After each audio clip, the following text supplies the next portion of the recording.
What is up, everyone, and welcome to the WAN Show. There is a ton of news to talk about this week, so if you hate it when we get distracted from shilling for LTTStore.com and randomly bantering, then you are not going to have a lot of fun today. Let's get right into it. No delay. New York lawmakers are debating background checks for 3D printers. Oh, and our headline topic, NVIDIA is no longer allowed to export RTX 4090s to China. How will they game without 4090s? It's actually impossible. I mean, they're going to look back on their lives and think, how much of my life did I spend without ray tracing? That's an older reference, but come on. It still checks out. It still checks out, right? What else we got today? Apple to potentially update phones while they're in their boxes still? No, that is actually cool. No, that's wild. And I actually really like it. Because that means they can turn them on remotely. Well, we'll talk about that later. That's nuts. We'll talk about that later. I don't know what's going on with that. And Twitter's going to charge users. I don't know. I was told not to read the doc. I don't know what other topics are in here. I've been told there's like a lot of them. Yeah, they're good. I believe. Wow, this Donkey Kong game. We'll talk about that later.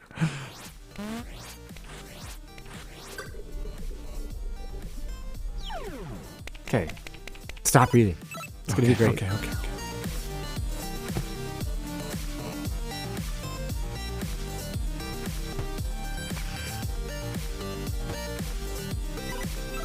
The show is brought to you today by Thorum, AG1, and Seasonic. At least I think that was Seasonic. The screen went away, and I was looking at something else. All right, why don't we jump right into our first topic? We're going to get through it pretty quick because it's not actually a big discussion one. It just kind of worked as a title. The U.S. has banned the export of RTX 4090s to China as part of their attempts to keep China behind in terms of technological savvy. It doesn't seem to be going that well based on that new Huawei phone that just came out. Have you been paying attention to that? No. So it's supposedly their first completely homegrown fabbed processor that's reasonably modern. And yeah, it's a little on the slower side compared to what you can get from the likes of Qualcomm or Apple right now, but it's not that bad. Like it's, you know, if you think about that, they could clearly build guided missiles 10 years ago, and you look at this processor on this phone and go, well, it's a lot faster than phones from 10 years ago. Yeah. It's like if the U.S.'s goal is that they're not going to be able to build weaponry or whatever, then I think that's going great. The U.S. is increasing... I think it's AI research, but yeah. Well, AI is a big part of it right now, but in general, they're trying to put pressure on China and keep them behind the U.S. in terms of technological advancement, which I think that horse is kind of out of the paddock. Is it horses that come out of the paddock? It's something. The horse is bolted? Something like that. The barn door is open. Sure. The point is, cat's out of the bag. The U.S. is increasing. Why did you put a cat in a bag? Not like. What is wrong with you? It's like a messenger bag. Was it at least just one cat? And it's open. How many cats did you have in there? It's just an easier way to carry it. What the there's like fuck? There's like 6. Only one of them got out of the bag. The U.S. is increasing export restrictions on advanced AI chips to China, which will also limit exports to countries like Saudi Arabia, the UAE, and Vietnam, though China is the primary target of the policy. Companies will now require a special export license to ship NVIDIA A800s and H800 GPUs to China. There are variants of the A100 and H100, I think there's some typos in here, that NVIDIA modified. Oh, these are the variants of the A100 and H100 that NVIDIA modified to comply with export restrictions put in place last year. So those were intended to keep China from having access to the most advanced AI chips. Now they're basically going, yeah, no. The old rules left consumer graphics cards untouched, but the new rules also restrict sales of NVIDIA's RTX 4090. Vendors can apply for a special license to sell these GPUs, but it's not clear how likely the government is to grant them. Companies will also be required to inform the US government before selling chips below the restriction threshold. In August 2022, this is a big hit for NVIDIA, NVIDIA disclosed that it anticipated $400 million in quarterly sales. Not annual sales. Quarterly sales from China. So there's a couple main discussion points here. You know, one of them is is this going to do anything? And I think I've made my feelings on it pretty clear. In the very, very, very short term, it might slow down some of China's AI progress. I have a potential counter argument to that. But really? Yeah. You know what? I would love to hear it. So maybe in regards to raw compute power, it will. But I think the policy wrestling that the American companies have to deal with will slow them down just as much or more. Yeah, that's probably fair. Also, I am not convinced that we necessarily need a ton more hardware out there in the field to continue to develop AI in a meaningful way, if that makes sense to you. Like, yes, if you want to build a service that real customers are really using and refine things for sure. But at the research level, I'm willing to bet that there are enough RTX whatever the crap's in China right now. And I guarantee you they could poke through that firewall to access remote power if they needed to. Remote resources, I should say, if they needed to. Also, a lot of the models, like Llama and all these other ones, they're all open anyways. Like, and no, maybe it's not the point of the sword, but they're pretty ridiculously good. I don't know.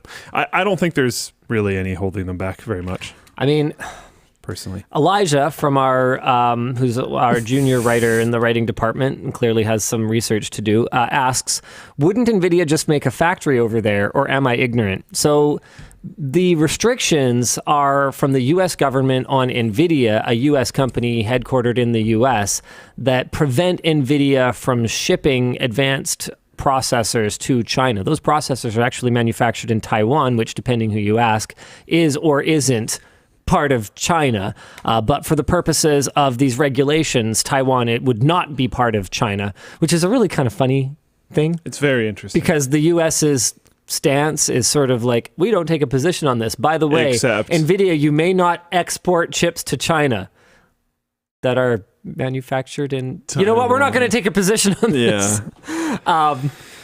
So the U.S. government is sort of within their rights to restrict these exports, but also I think this raises some really interesting questions about, in general, the barriers that are being put up between international cooperation, where governments are stepping in, and especially the U.S. government, governments are stepping in and restricting companies' abilities to operate over borders internationally. I'm honestly not the right person to talk about that. There's a lot of geopolitical debates there. It's complicated. There's one people have been talking about for a long time that neither of us are, in the right position to debate too much. But there's been this kind of assumption for a long time that there can be no real war because all the countries are too interconnected and rely on each other too much. And by closing that door, there's some concerns that are far above my understanding, but yeah. In other news, Jon Stewart's Apple TV Plus show, The Problem, has reportedly been canceled prior to its third season following creative differences between Stewart and leadership at Apple over how Stewart wanted to cover artificial intelligence and China. Things are getting complicated. Hey, Jon Stewart, if you want a home on float plane, we're we're ready. We're ready for you. I love Jon Stewart. Guy's real. The guy's real. Yeah, what he did for the firefighters was super cool. Yeah, the guy's real. All right, why don't we do another big topic? Man, should we court controversy or should we go with something safe? Controversy first. Let's do it. Heat up and then cool down. All right. You already saw the headline for this. New York lawmakers debate background checks for 3D printers. I'm going to let you read the topic and I'm just going to look at your face. Okay. He doesn't know about this yet. He's been completely disconnected this week, just busy doing other things. Wild week. Yeah. I am so excited. Let's all watch Luke. Oh boy. This isn't weird at all. Wow. Paint me. New York legislators have proposed a bill that would require a criminal background check to buy 3D printers that could be used to print any part of a firearm. This would likely include a vast majority of 3D printers commercially available. Yeah, pretty much all of them, including relatively cheap FDM printers. According to the bill as written, background checks could take up to 15 business days. Sale of these 3D printers would be prohibited to any user who has a conviction or outstanding warrant for a felony or other serious crime. While many 3D printed guns require at least a few metal parts. Yeah, at least a couple, like a barrel. But anyways, at least a few metal parts for reliability and accuracy. There are some relatively weak printed guns that can be made entirely of plastic or wood. But anyways, let's skip past that, with the exception of the firing pin. However, I mean, there's ways around that too. However, these guns typically fall apart after only a few uses. Yeah. Okay. Now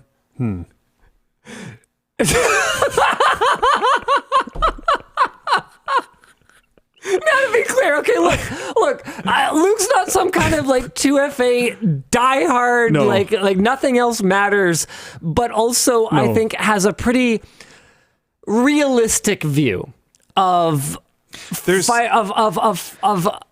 what kind of legislation could meaningfully impact firearm safety. And it's honestly, it's not the kind of thing that we're going to get into in great detail on the show, even though it's something that we both have thoughts on and have talked to each other about privately.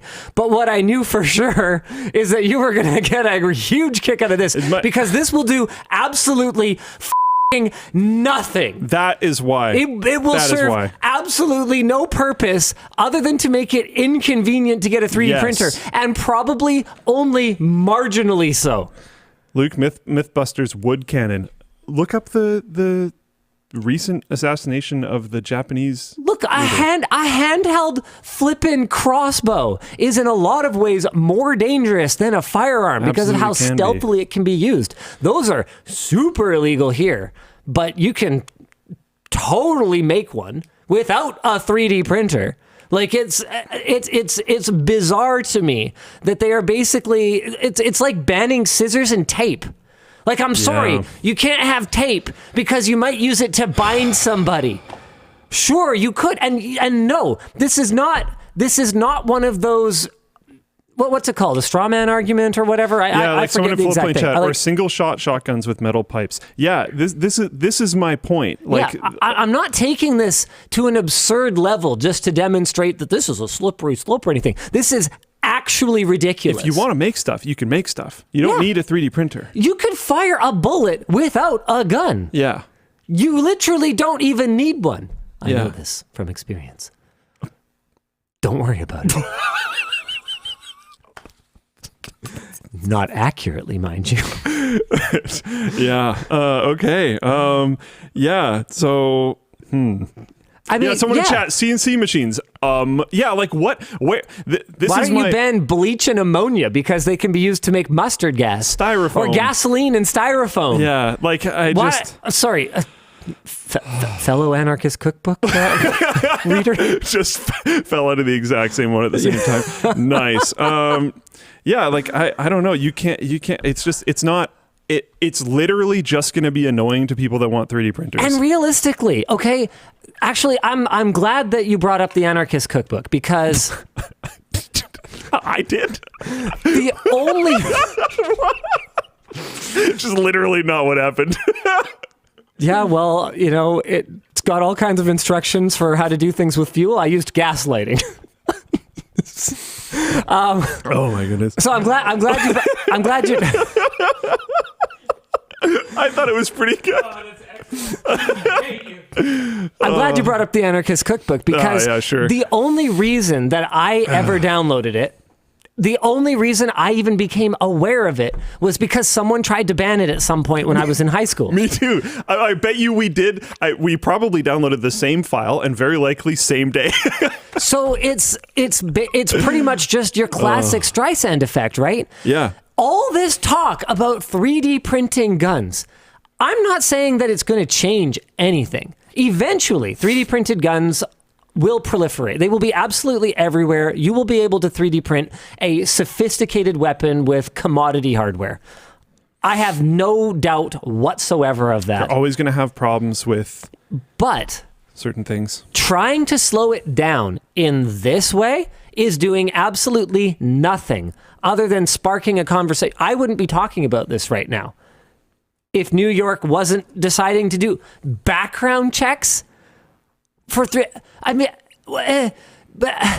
it's not like there's some kind of biometric authentication. All you would have to do is recruit some low-level crony, like organized criminals do, who doesn't have a record yet, get them to do the dirty work, which is apparently going to the store and buying a 3D printer now, and then you can print as many guns as you want.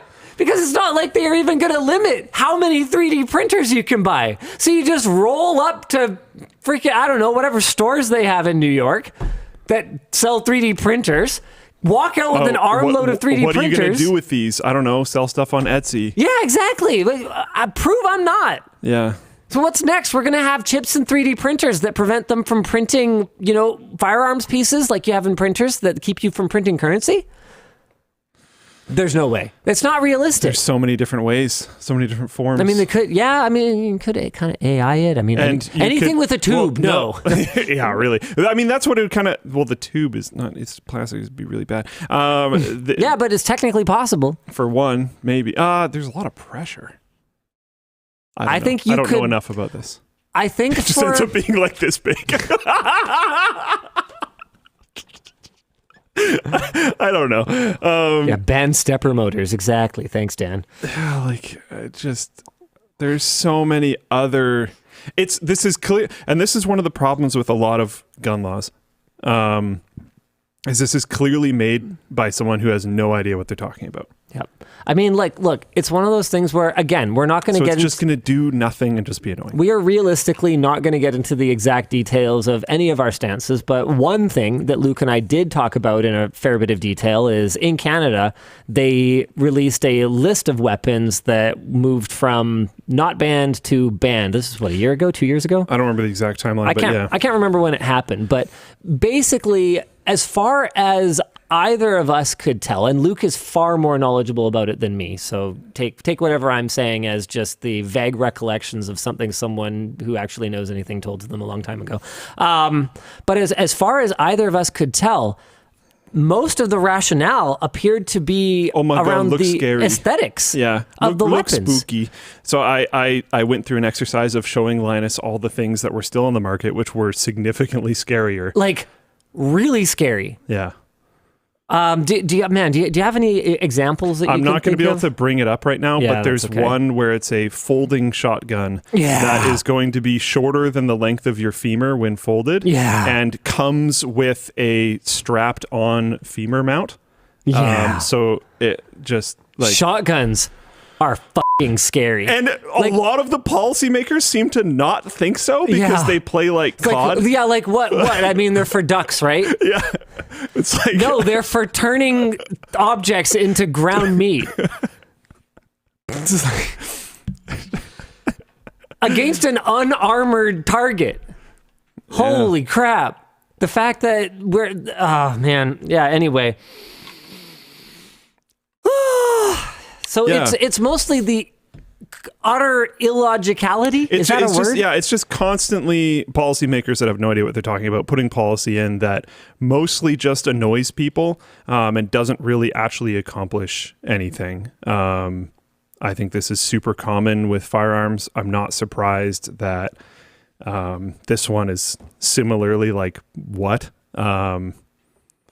Someone in chat, I want a strap-on femur mount. Yeah, I'm not even saying anything about the stuff. I was just pointing out that like the way that certain laws are written, like that one shotgun in particular is able to skirt around certain Canadian laws because it meets certain very specific requirements.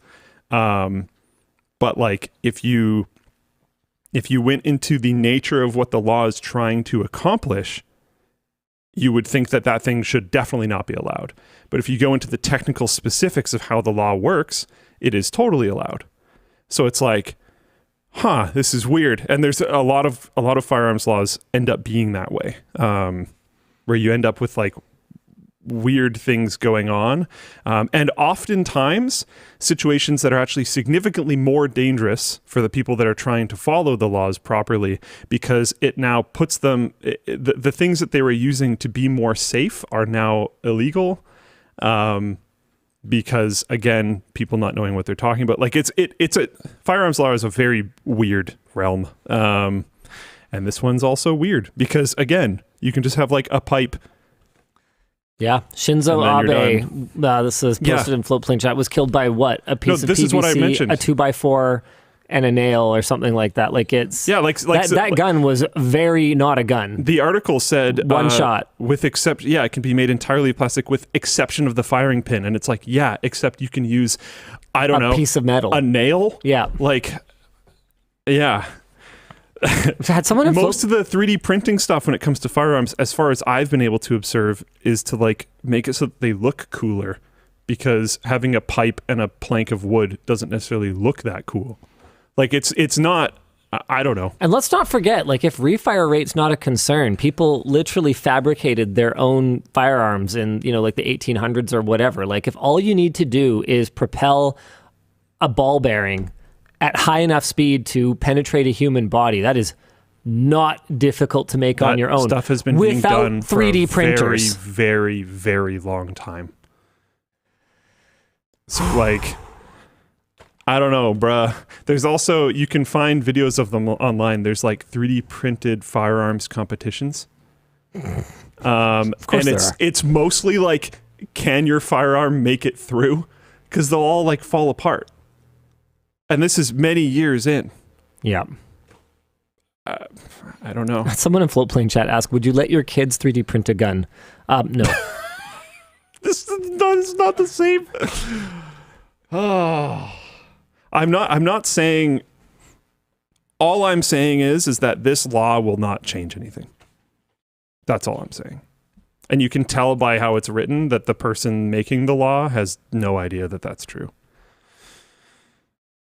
It's almost like when we're looking at, laws around right to repair or net neutrality, or it's the all internet the same situation. in general. It's lawmakers making laws about things that they have no idea what they're talking about. And lobbyists. Informing them about the things that they want them to know about. I'm trying to figure out who's lobbying for this. Is this just kind of like a special interest group maybe, or something? Like who's...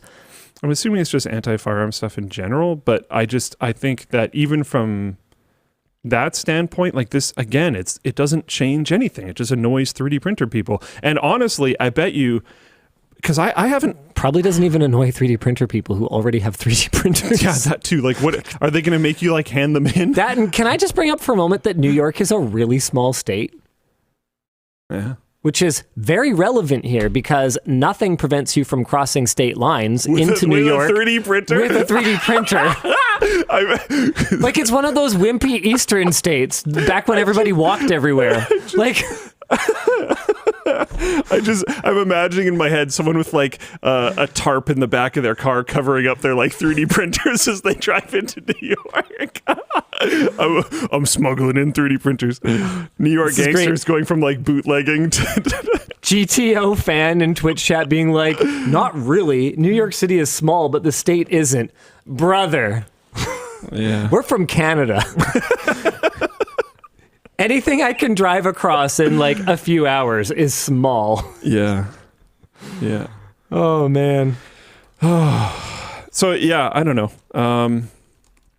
I think if anything, this is going to amplify 3D printed firearms because now people are, if they're going to attempt to ban it in any way, you're effectively communicating to people, whether or not this is true, you're communicating to people that this thing is effective and dangerous. Yeah. So now more bad actors will be interested in it. So here, I'm just gonna help people out here a little bit. Okay. Someone in Floatplane chat, you can 3D print firearms? Neat. Okay. It's like, oh. This is New York State.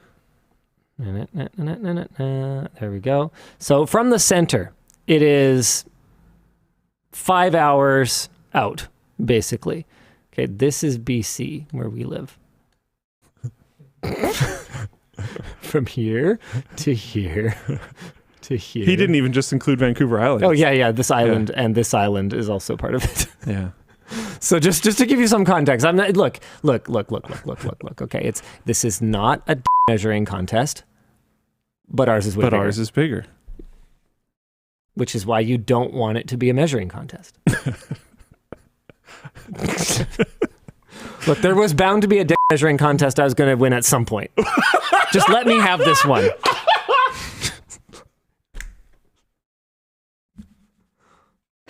And it ends up being the size of a state versus the size of a province.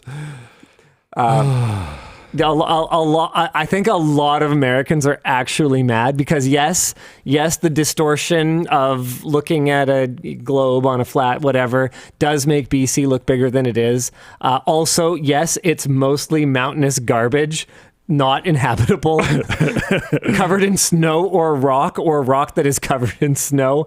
Yes, we get it. But it's huge. BC's bigger than Texas. America has the best land.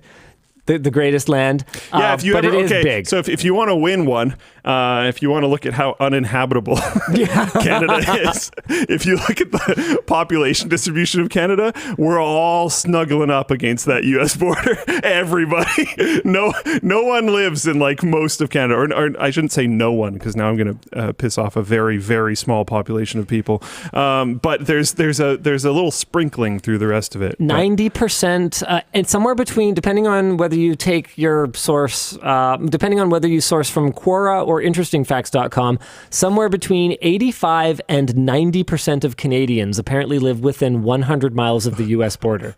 So could literally get there within an hour or two. Yeah. And yet we don't go there. I'm kidding, we do. We go there for shopping. It's so much cheaper. Often. Yeah, we go there all the time. Yeah. We love our neighbor. We love our neighbors to the south. We really do. But our country is bigger. Look, we got nothing else, okay? It's the only thing we can. We got claim. rocks. It's really and trees and ice. Lots of ice and water. Oh no! Forget that part soon. Yeah. Ugh. This is great. This Vox headline. Canada is a huge country. Most of it is unfit for human. I love where it gets cut off. Yeah, it's kind of true though. Unfit for human. Yeah. Human what? Yeah. Just human. You just got to live at the bottom Unfit. of it. Yeah. All right. Okay, but this one's cool though.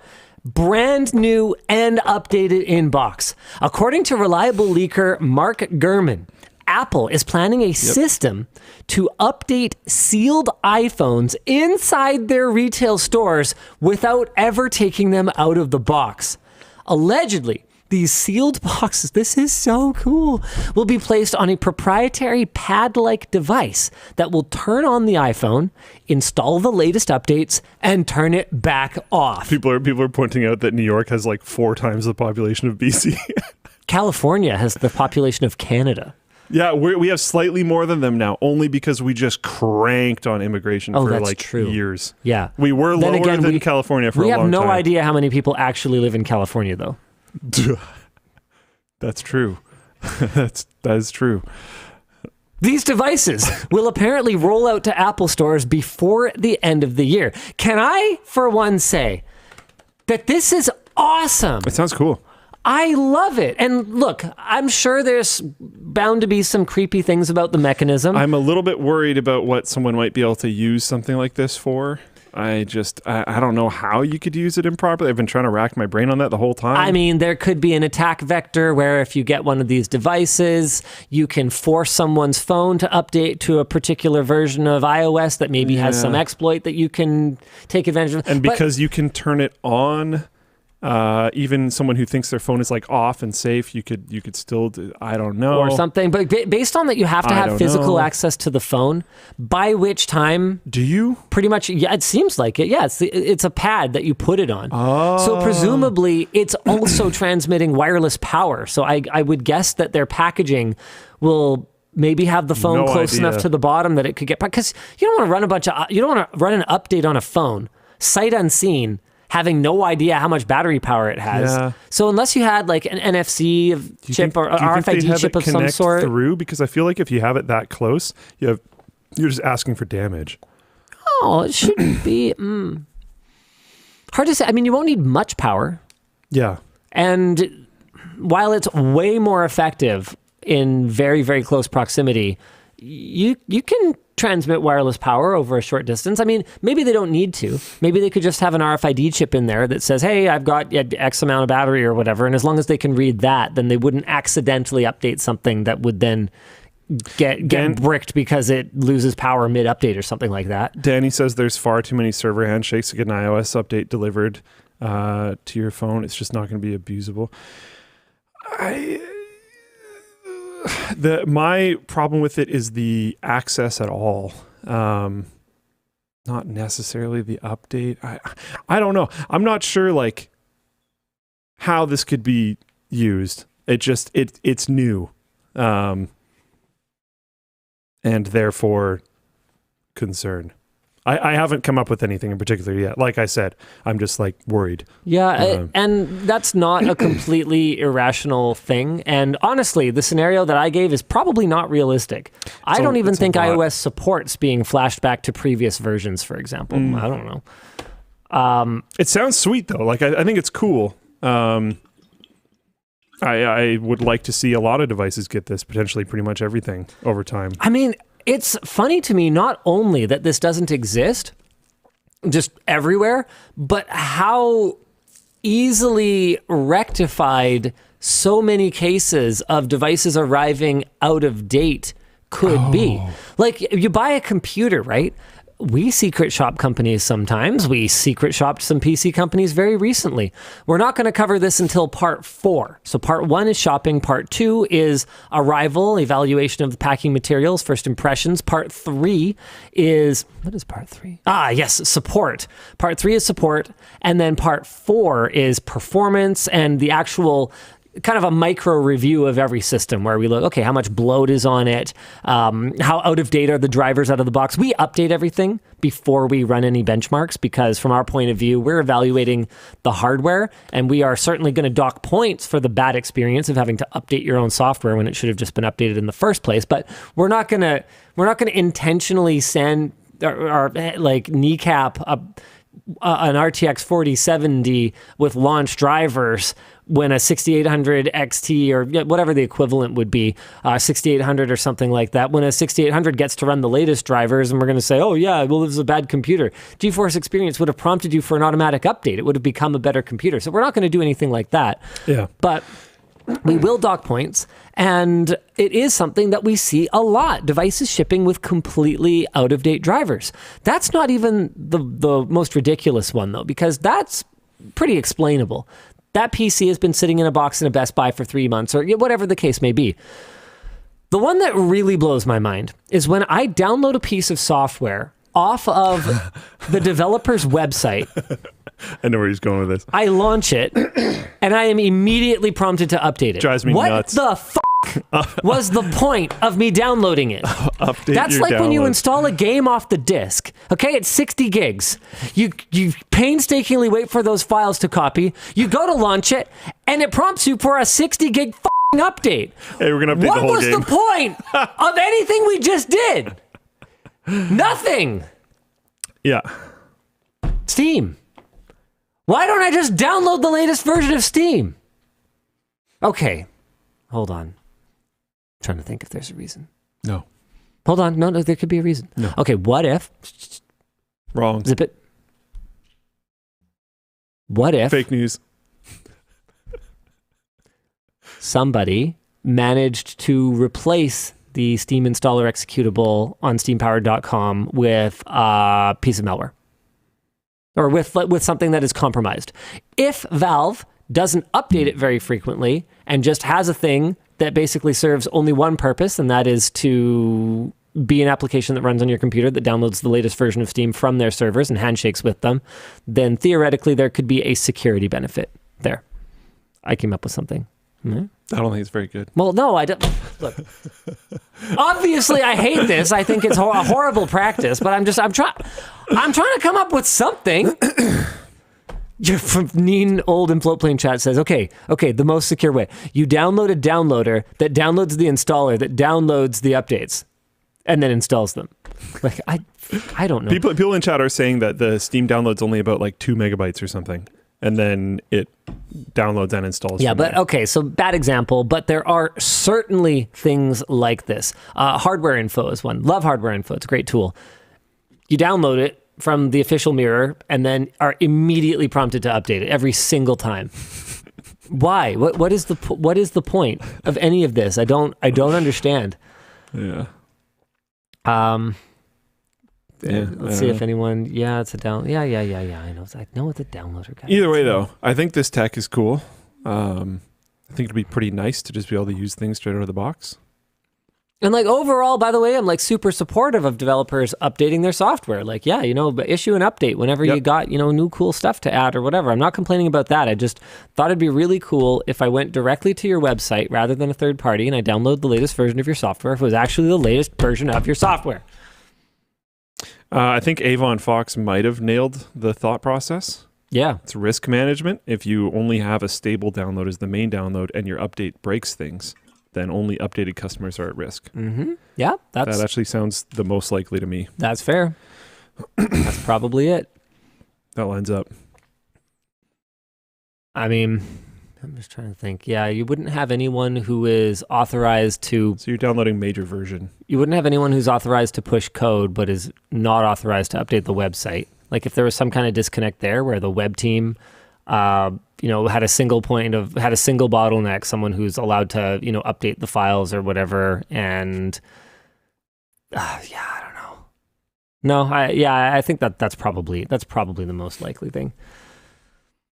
Yeah. Oh man, Windows updates. Oh, that makes me so frustrated when you check for updates and it's like, here's everything, and you install it all, and then it's like, you're all up to date. And then you reboot or something, or look at it sideways or sneeze or something, and then you click it again, and it's like, here's 42 more updates. What you couldn't have given me? I don't like when it says you're all up to date, and then you click check now, and then it's like, oh, I found stuff. It's like, then don't tell me I'm up to date in the first place. Yeah. Have you noticed Steam has gotten less aggressive about keeping games up to date? Yes. I find half the time I sit down to play something, it needs an update. Like, stop. What is the point of me having auto updates enabled? They're trying to save bandwidth. Yeah, but I'm going to download it eventually.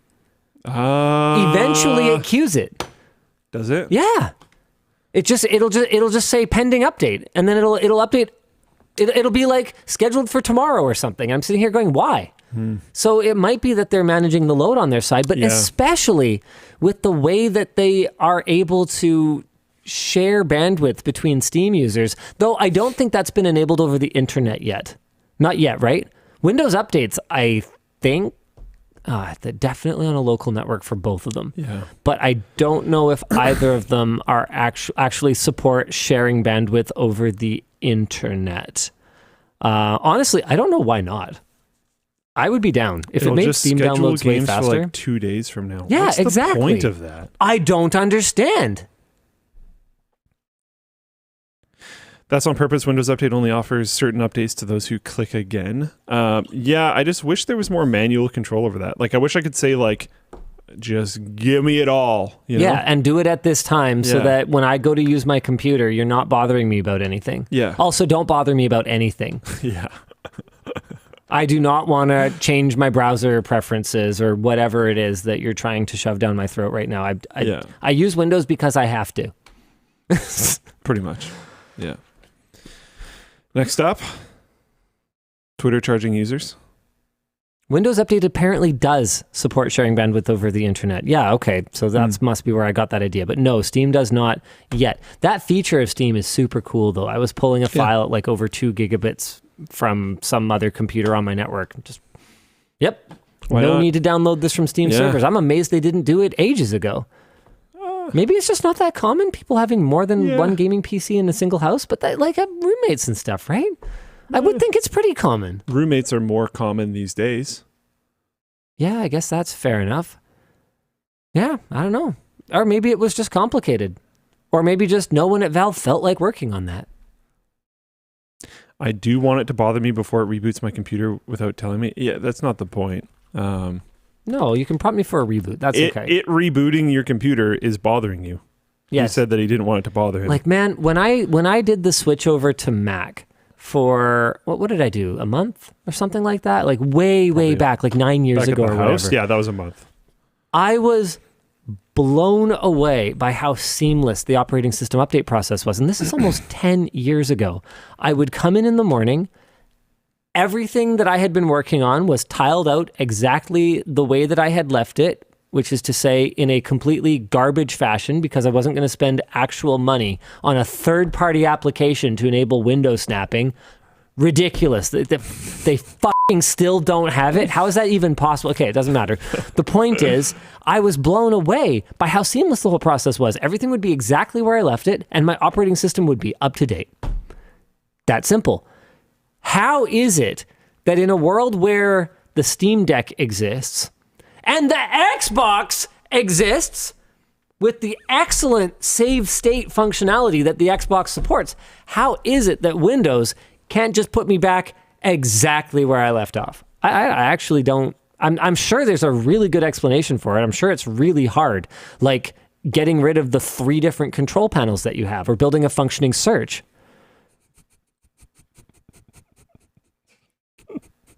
Just give me Windows 7 search back. It was great. I know, right? Just give me that.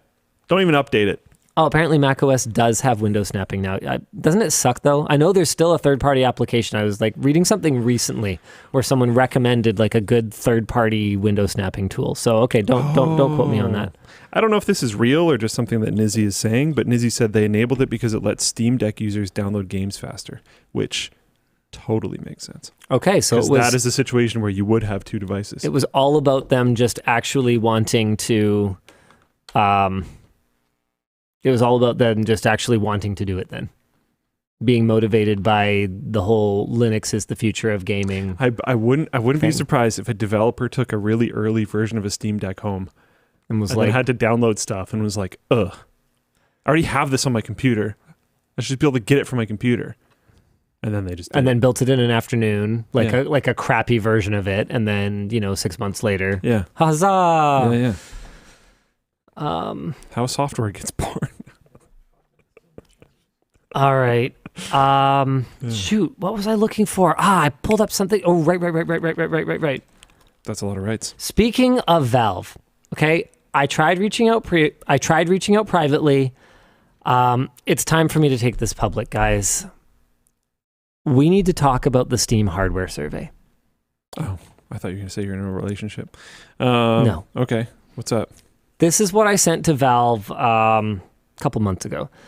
Could the Steam hardware survey please be updated to include the generation and approximate spec of a CPU rather than just the core count and frequency? The logic that Valve used to split them out the way that they did made a lot of sense at the time. Core counts of 1, 2, 4, 8, and other helped guide the importance of developers' efforts to multi-thread their games and provided insight into which consumers were buying entry, mainstream, enthusiast, and exotic CPU configurations. 1, 2, 4, 8, and other would have pretty easily fallen into those categories. Frequency at that time was a strong indicator of the per-core performance, again, providing valuable insight to game developers and other people. The issue is that over the last 10 years, core counts have moved to the point where not enough cores is only a problem for thin and light laptops or very entry-level machines, and frequency is no longer the performance indicator that it once was. And I sent them an illustration. So this is a graph from a non-tech showing the Core i9 11900K, 12900K, and 13900K. These processors have only a 10% difference in frequency, but a 30% difference in performance. Now, I know Valve is, whatever tool you're using can read CPU model names and numbers, and I think it would be worth the relatively, I know this would actually be a fair bit of work, but I think it would be worth the relatively small investment to split CPUs by generations and families, so like 13th gen, Core i9. If that's something they're interested in, I would love to provide input. I think the Steam hardware survey is incredibly valuable. Yeah. And this is my pitch. This is my pitch for why Valve should put actual time into it. The Steam hardware survey generates a ton of organic press coverage for Valve. Yep. And doesn't just help people in the media like me, but also helps game developers and gamers. Yeah. It used to be a far more useful tool to look at and go, okay, like what should I buy? Because you know that game developers are going to target the lowest common denominator. And so if you just go buy whatever's super popular in the Steam hardware survey, then you're probably going to be covered for at least some time period X. And honestly, looking at the computer, if you just built this computer, Windows 10 64-bit, 16 gigs of RAM, somewhere between 2.3 and 2.69, nice gigahertz, 6 CPUs, a 3060, 8 gigs of VRAM, 1080p monitor probably, 100 to 250 gigs of free space. That'd be a pretty solid computer. A solid enough computer to play most games decently well. But there are going to be systems that would meet those requirements, like that frequency and core count, 2.3 gigahertz, that would be utterly unsuitable. Yeah. So I think that it's a bit misleading in its current form. And that's pretty much the only category. Particularly around CPUs, which is why that's the only thing I actually brought up. Yeah. I think it's a little bit misleading, and I think it has the potential to not be as useful as it was. And I mean, Valve never asked my permission or told me why they're making the Steam hardware survey. So this is all just based on my assumptions of why it exists, for why it exists. I don't actually know that. I just think that it is probably intended as a tool to guide developers to help them target the largest possible player base on Steam. A developer who's working on the performance aspect of my game, trying to come into meetings where some other developer wants to implement a certain feature, and I know that the performance impact of that feature is going to move the bar regarding what computer people would need to have. If I know that pushes that bar beyond that computer that we just stated, that's going to give me a ton of ammo in this meeting to try to make sure that feature is either not done or done in a different way that is more performance friendly or whatever. Like, this would be very helpful for actual situations that actual developers are going to actually be in. Actually, yeah. So actually is a garbage word that I overuse. That would be great. To an embarrassing degree. Like, I'm going to actually explain to you guys how merch messages work. I don't know. Merch messages are the way to interact with the show. You can see your message down there. You can get it replied to by producer Dan. You can get it... sorry, Dan. You can get it replied to by us. You can get it forwarded to someone here who can answer your question. And the way to send one is not via, super chats on YouTube or Twitch bits or whatever else. We don't really support the whole throwing money at the screen. I mean, if you must do it, okay, I got employees to pay, I got mouths to feed. Sure, fine, go for it. But the way that I see it, you should get something for your money in case we don't see your message, or just in general. Even if we do see your message, you should just get something for your money. So all you got to do is go on LTTStore.com, find something you like, and in the cart, you will see, whenever we're live, a little box for merch messages, and it will send it over to producer Dan. Sorry. Yeah, I think he was going to wave. There he is. You can send it over to producer Dan, who will curate your messages. He's curated a couple to kind of show you guys how it works. But before we read those, I'm going to tell you guys about a couple updates on the store. We've got one new product that I think is amazing and super cool and makes a ton of sense. Meet the Dropout. Yeah. Which we both are. Well, that's the joke.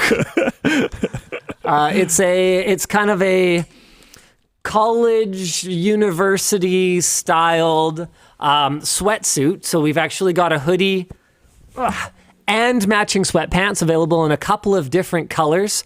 But for people who didn't actually graduate from post-secondary, or who just plain think LTT is kind of cool. Well, it's actually really comfy. Yeah, of course it is. Why are you surprised? This is like, okay. I was working on a video every time. I was working on a video earlier this week, okay? And you know Sam from the lab, right? Okay. Audio guy? Yes. Okay. He's doing a before and after recording with the hats. So if you're not familiar, a HATS is a head and torso simulator, which is a deceiving name because unless you pay the extra like $80,000 for the torso, it doesn't actually have a torso. It's just a head. So it's a HAS, doesn't matter. The point is, it's a head. I like this. And it has microphones in the ears, and we used that to allow you guys to experience a surround sound demo that we were doing in a video. So I replaced that wireless soundbar HTA9 thing that had the audio issues, the wireless interference or like the cutting out problems. I replaced it with a wired surround setup, and we wanted to find out, well, how magic is Sony's magic that they did with the HTA9, where you can place them basically anywhere, and then they'll use microphones on all 4 of the units to figure out the shape of the room and correct for it. So Sam sets up the hats, and then he plays back both files for me.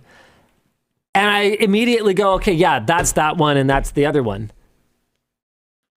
What, zipper pockets? Yeah, of course. Well, I don't want things falling out of your pockets, Thanks, ladies man. and gents. Thanks, I know. man. I got you. Sweatpants, man. Why do sweatpants not have zippers on the pocket? Everything falls out of the pockets. Drives me crazy. I can't wear clothes that don't have, even the back one. Yeah, of course. Even the back Because if it has a zipper, you can always undo the zipper. Yeah. But if it doesn't have a zipper, what are you going to do? Sew a zipper on? Come on. Sweet. Maybe like 3% of you. Maybe. Maybe. I'd even say less. No, the people are into stuff. They're crafty. Yeah, a lot of hobbies. They're a lot crafty. of hobbies these All right, days. people. Anyway, You win this round. So I go, yeah, it's this one. This one was the Sony one, and this one is the new system. And he goes, oh, wow, I'm so surprised. And I go, well, come on. Why do I get no credit around here? It's not that we you- have okay, comfortable clothes, hold and I on. can tell which surround system is which one. So There.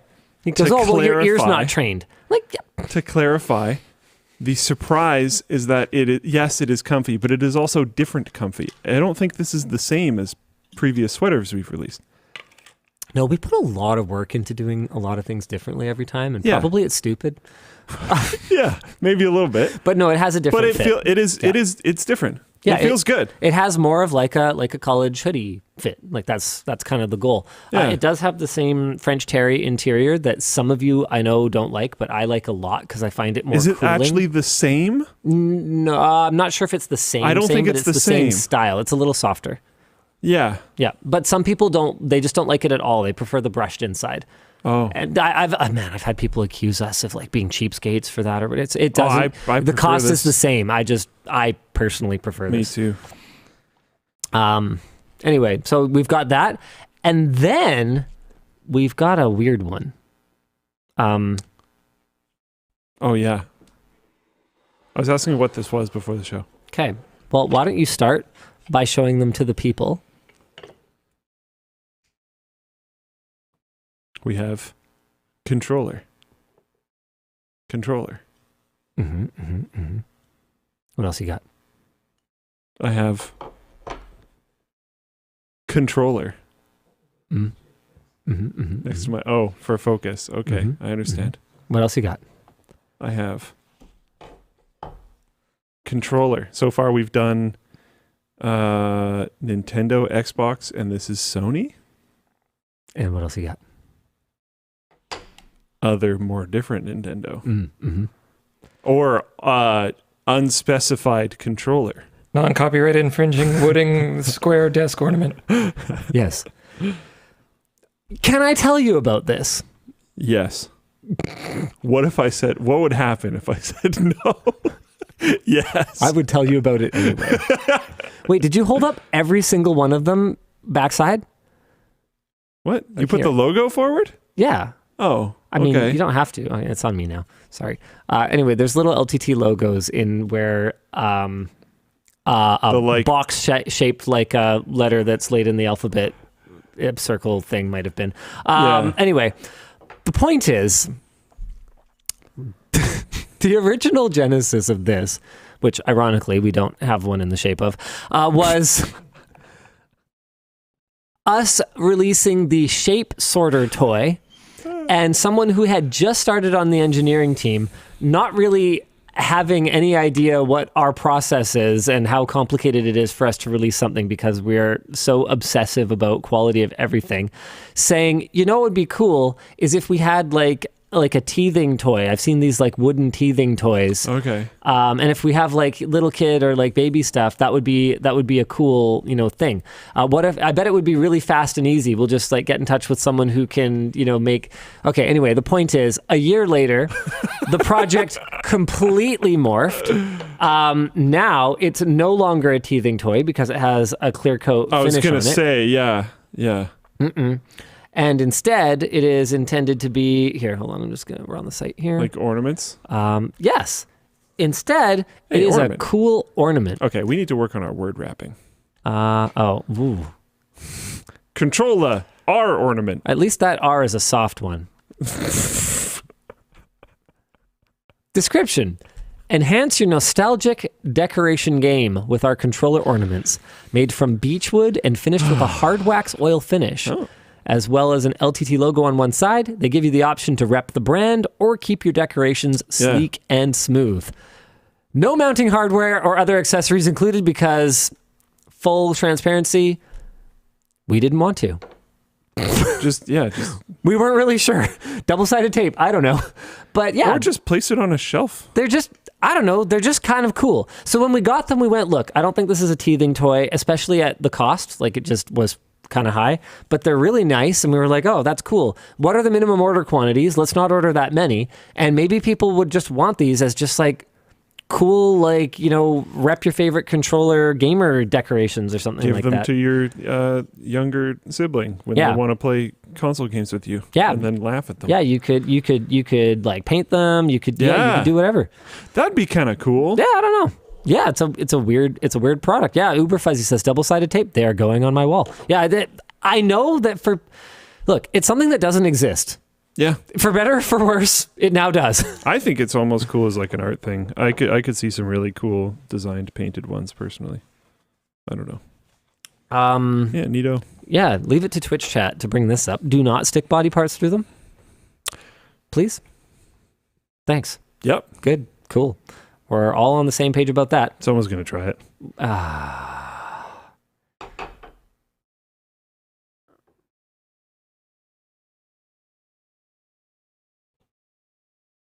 Oh boy. What's up? Everything is fine. Should I know? No, everything is fine. Oh, all right. What's that? We don't have to if you don't. No, let's talk about it. What is that? Then we'll do a couple merch messages. Oh, you can throw them. Underhand! No, he's not even. Scratch the table. Oh, my gosh. Okay. Wait, isn't that one already announced? No. This is not, well, okay, it depends who gets their way. As far as Nick or I are concerned, this is not a product.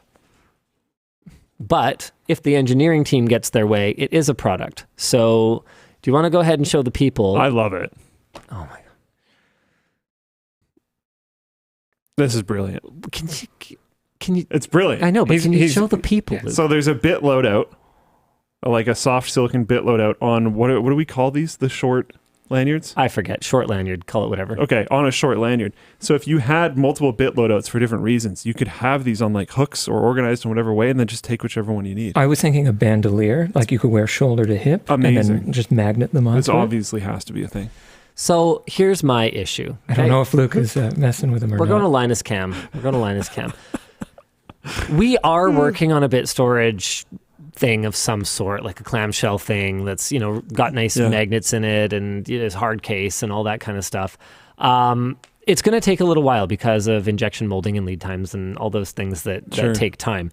This is something that, with the experience that we gained from the stick locks, we actually could produce relatively quickly, and if paired with our little shorty lanyards that we have, which are available in a variety of colors, could allow you to, with a single color of silicone bit holder, color code your different sets of bits. So if you had like a Torx, or if you had a Torx metric hex, imperial hex, it would be quick and easy to find those. My issue is that these do exist, by the way. But the reason we would need to do a different one is because they, A, don't really work very well with our bits, and B, our engineering team didn't find any that they were happy with. My issue with this is that they don't really stay in as well as I would like. Okay. And I'm worried that they'll loosen over time. And our general product philosophy is what if you put magnets in the back? Well, then it's not cost effective anymore. Understood. And it's also not simple to develop anymore. So my issue is that it sort of violates our product development philosophy, which is to build things that don't have a foreseeable failure point. While this is weird,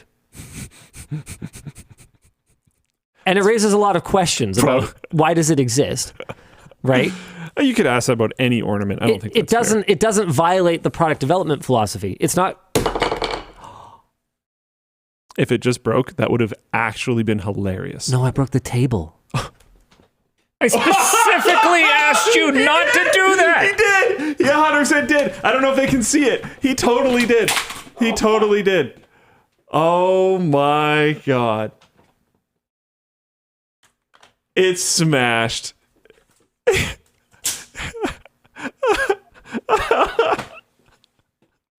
Because that's not an LTT product. I We don't sell it. No. We don't sell it. We don't sell it. Might have been made by us. We don't sell it. How am I going to explain this one? You got to tell Mom. Anywho, I'm not drinking right now. Sorry. Not the right time. so My table. are we supposed to pull this or like what? Back to this thing. You know what they're going to say. I understand your argument. Yeah. So is it not overcomable? It's not going to be a thing? Well, okay. No. Well, we're taking community feedback. And like this is the danger, right? Because I know what you people are going to say. They're all just going to want it. You're going to say, yeah, do it. Them falling out too easily is a problem. But I don't want to trust me, bro, guarantee this. Because I know it's not going to last forever. And I hate manufacturing. Oh, so it's just going to get weaker over time? That's the problem? Yeah, everything does, right? But at least, with something like clothing, we can test for that. We can say, okay, well, here's what we think is sort of a reasonable lifespan for a garment.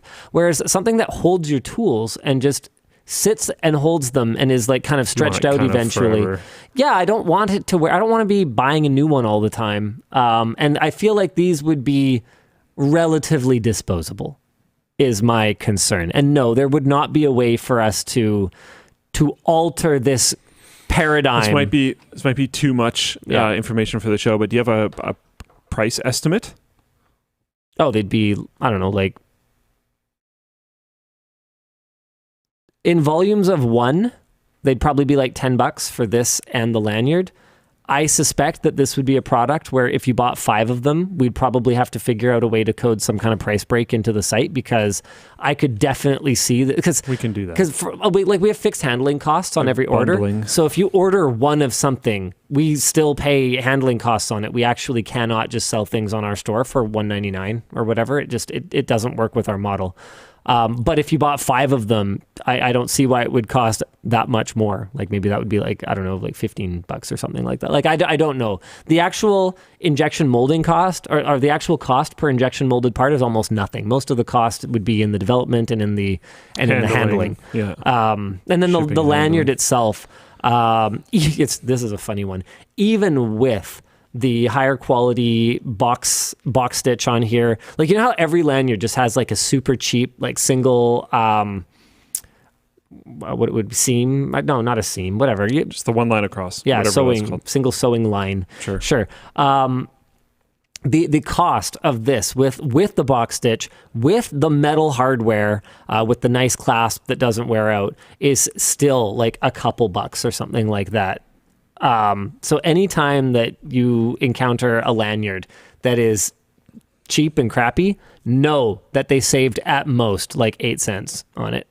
Like it's baffling to me. It's really frustrating. So that's all I have to say about that. Let's not pull it. Let's just kind of...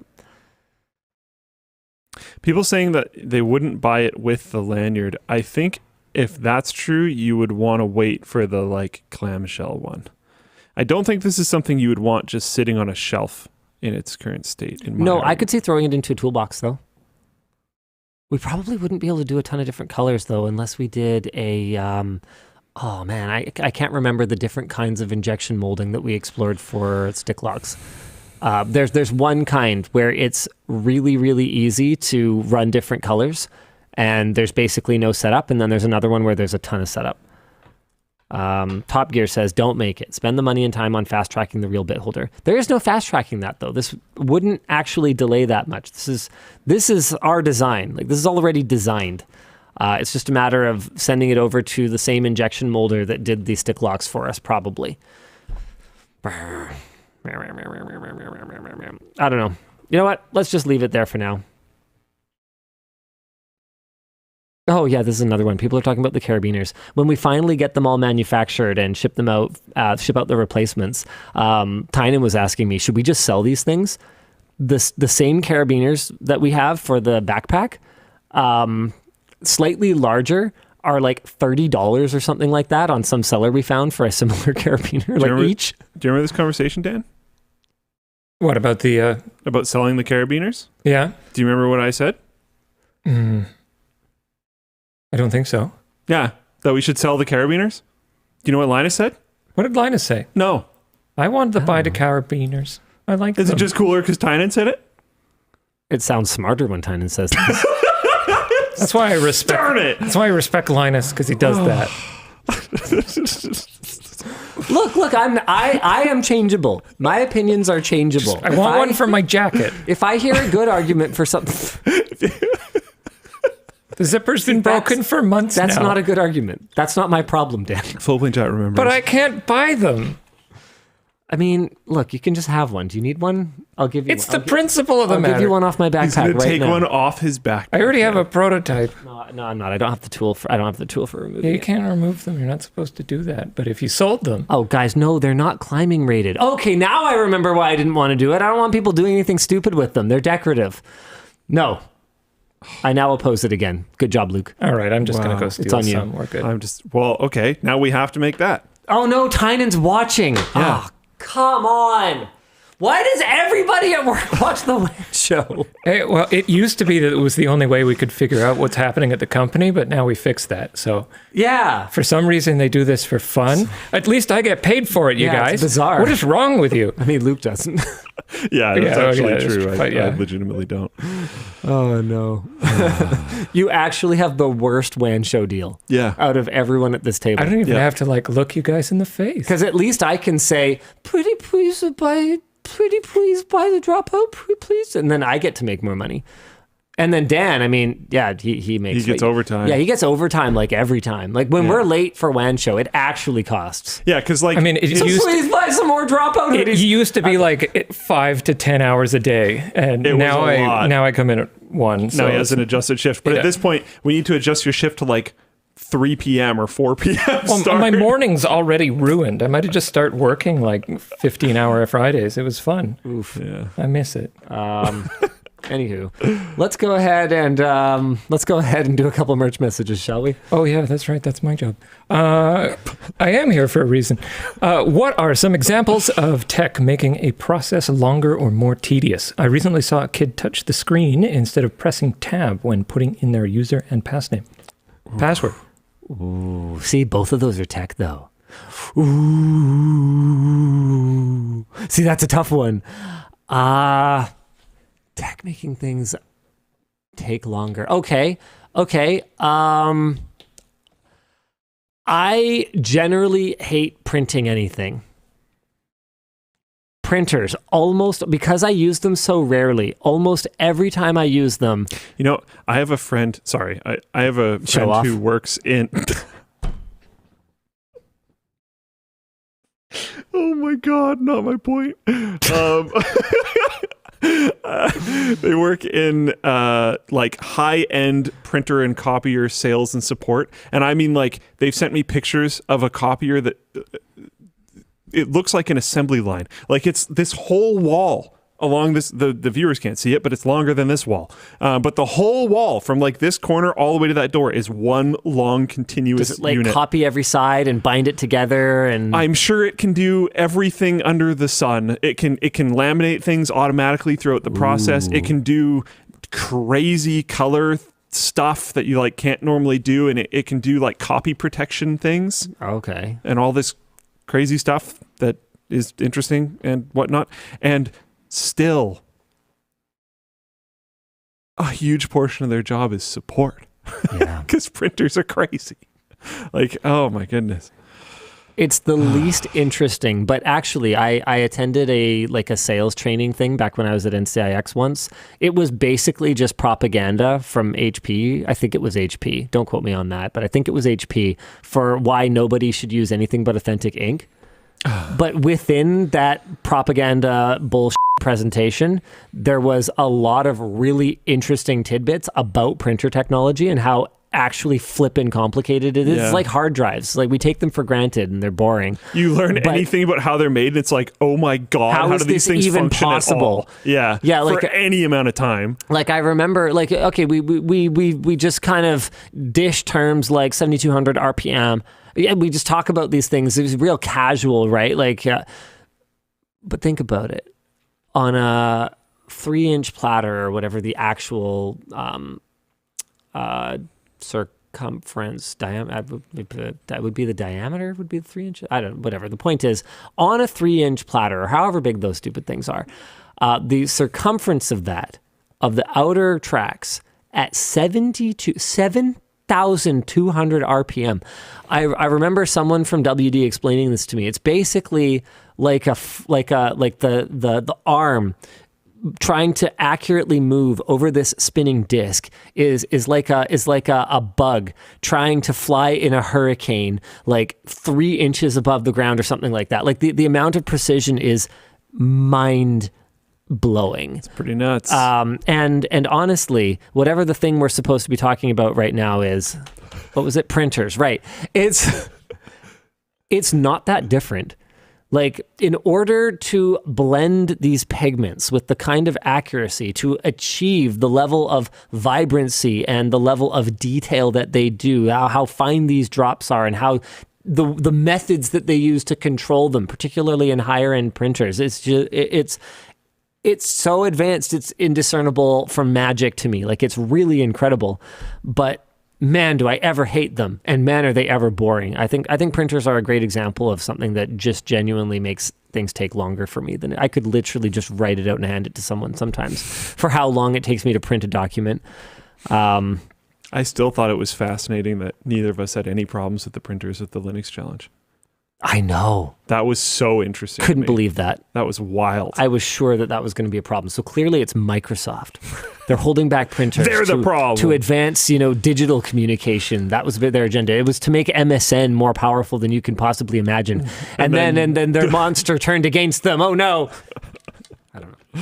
Yeah, something about that. How did we get on this stuff? Is this a merch message? Yeah. I think so. Yeah, it was. Oh yeah, you were something that technology has made slower and less convenient. Oh man, Wi-Fi calling is so unreliable. I swear, I had fewer dropped calls back in like 2005 How about this? than I do now. Phones? Oh, but they make so many things so much faster. Yeah, but calling. Oh yeah, I mean, calling is definitely slower on a modern phone. No doubt. Yes. More? What do you think's more popular?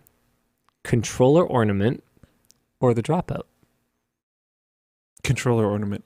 By a long shot. Yeah. What is this? I don't understand it. This is a really nice sweater. Like, we put real work into real products that are really good. This is a real product. And you guys buy memes. People buy ornaments. I know, I've never understood it. Honestly, we probably underpriced these. Like, I went to some store that had ornaments. And by underpriced, I don't mean compared to what they cost us or whatever. Organization, or is it just Avant? Organization? No, not organization. Oh, Decoration. yeah. Decoration. Oh, no. Heavens no. Yeah. Yeah, why would I do that? So that's not for you. No, I know. Well, yeah, but look, the point is I went to a store and I was blown away by how much things cost. It was like that's a ball. Like, it's a ball. What does it do? It goes on a table. What do you mean it just goes on a table? That's all it does? Yeah. No, what? It's like $80. Whoa.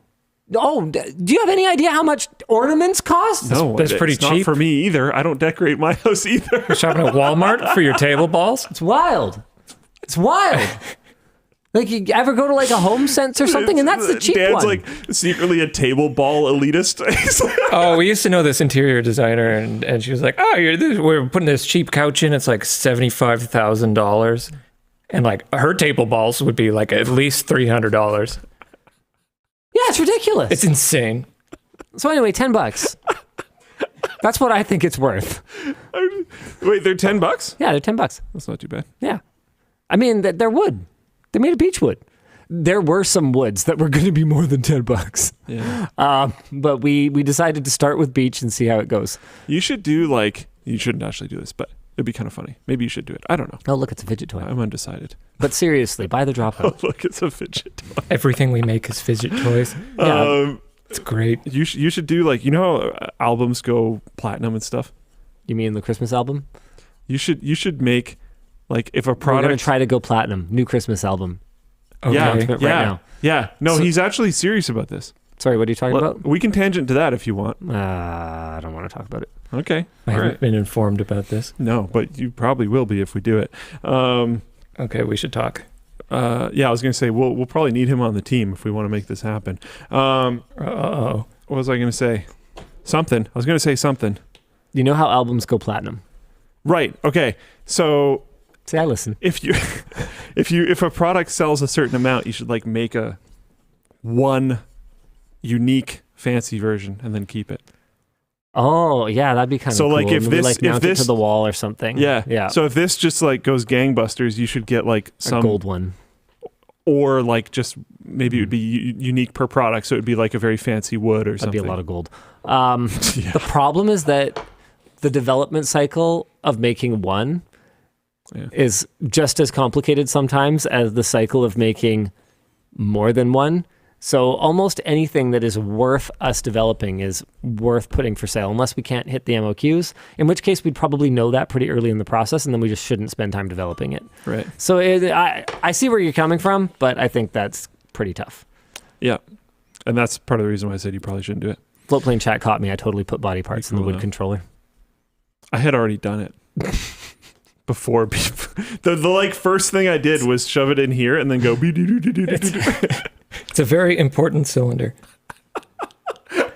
That's an unusual technique. The sounds. Whatever. I'm going to read another merch message. That was only one merch message. Sounds good. Hey, y'all. I'm scared of an all-electric future. As someone who works in a parking lot all day, quiet cars scare me. Linus, do you think there are any technologies that have any unforeseen consequences? What about an artist version that's not sealed? I think you should pay like artists to do custom one-off versions. Because would you have to sand this down to paint it? I actually don't know. That's a good question.